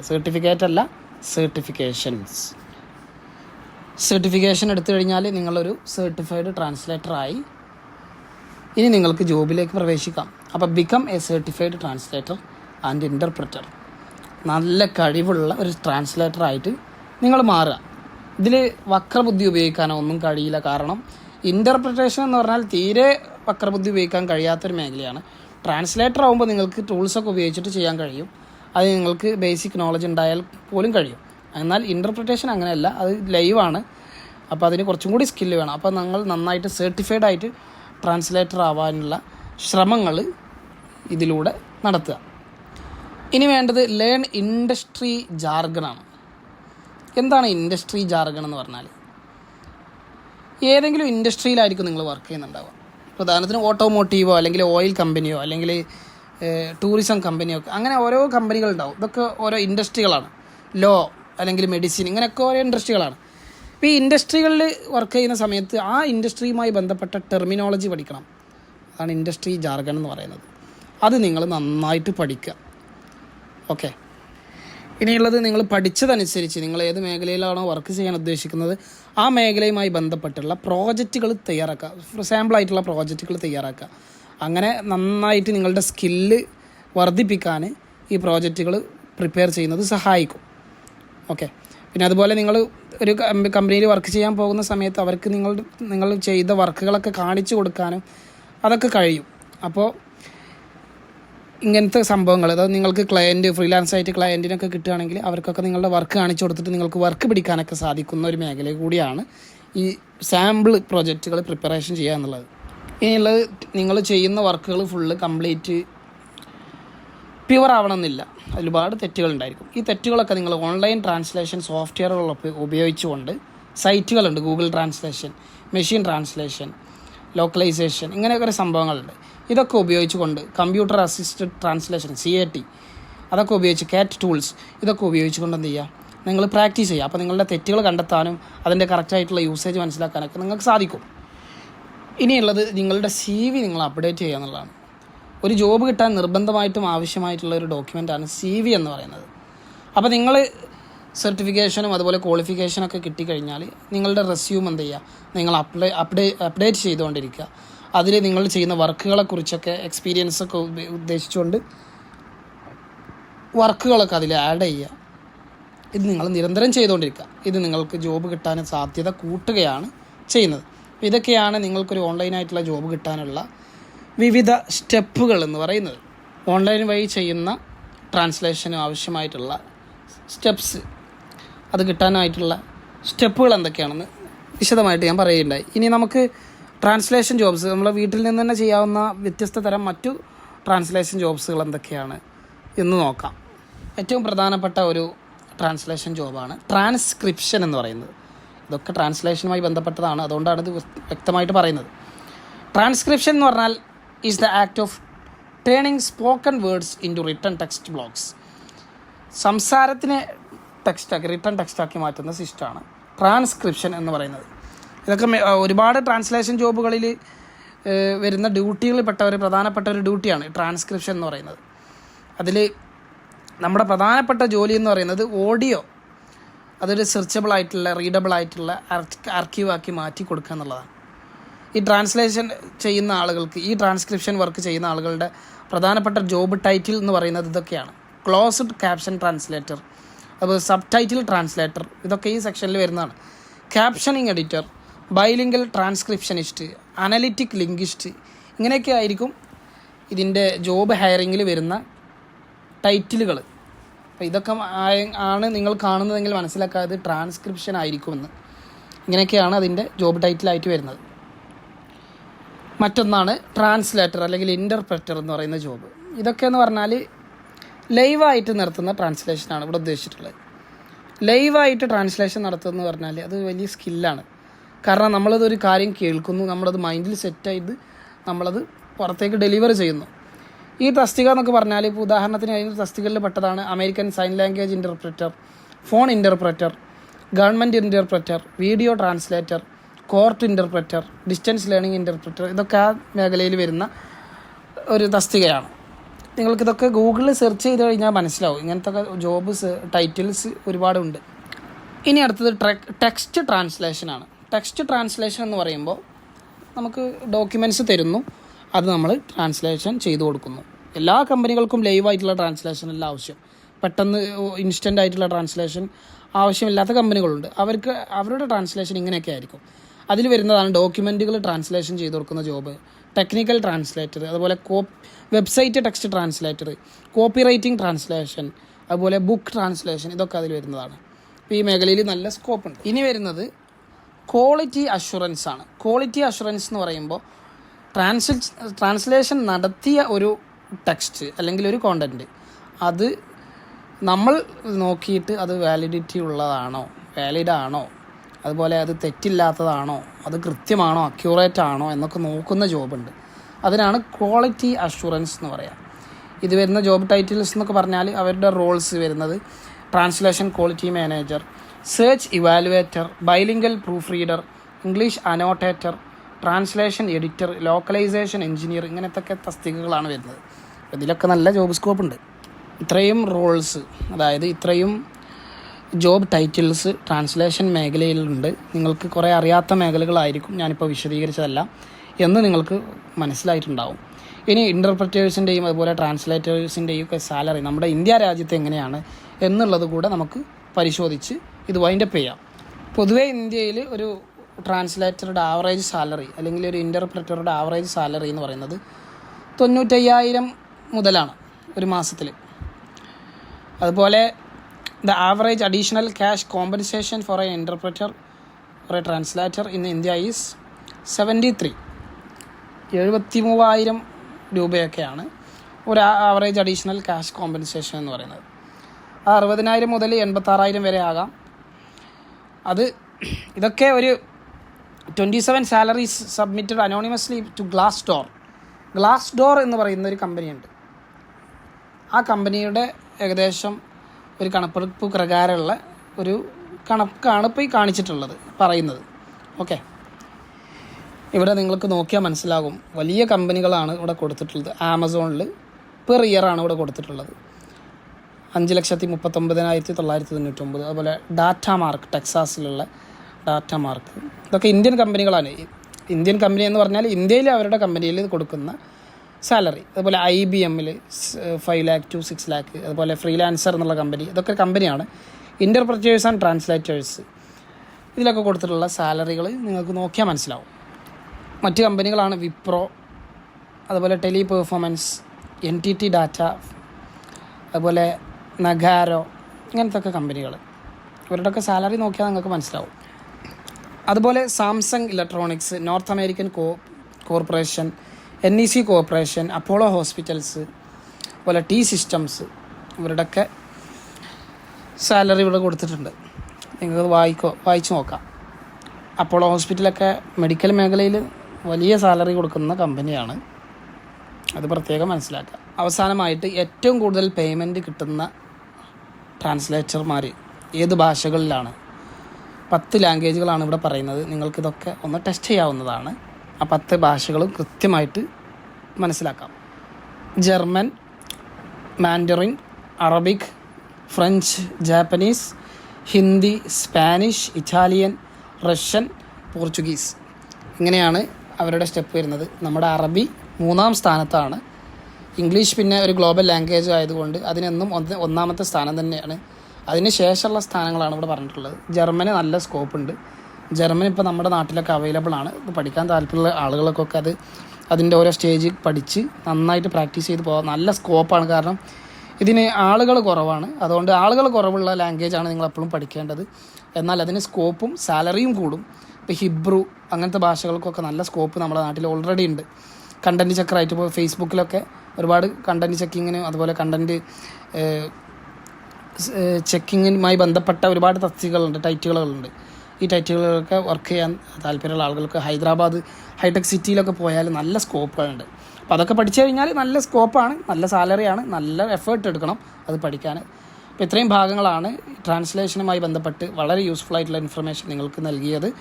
എല്ലാവിധ ഭാവുകങ്ങളും നേരുന്നു. ട്രാൻസ്ലേഷൻ പഠിക്കാൻ നിങ്ങളെടുത്ത ഈ തീരുമാനത്തെ ഞാൻ തീർച്ചയായിട്ടും റെക്കമെൻഡ് ചെയ്യുന്നു. നിങ്ങൾ തീർച്ചയായിട്ടും പഠിക്കണം.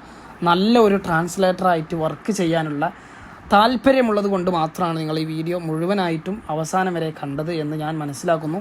തീർച്ചയായിട്ടും ഇനി വരുന്ന ക്ലാസ്സുകൾ കൃത്യമായിട്ട് കേൾക്കുക. നിങ്ങൾക്ക് മികച്ച നല്ല ഒരു എക്സ്പേർട്ടായിട്ടുള്ള ട്രാൻസ്ലേറ്റർ ആവാനുള്ള കംപ്ലീറ്റ് ഗൈഡ് നമ്മൾ നൽകുന്നതാണ്. All the very best for you. Thank you.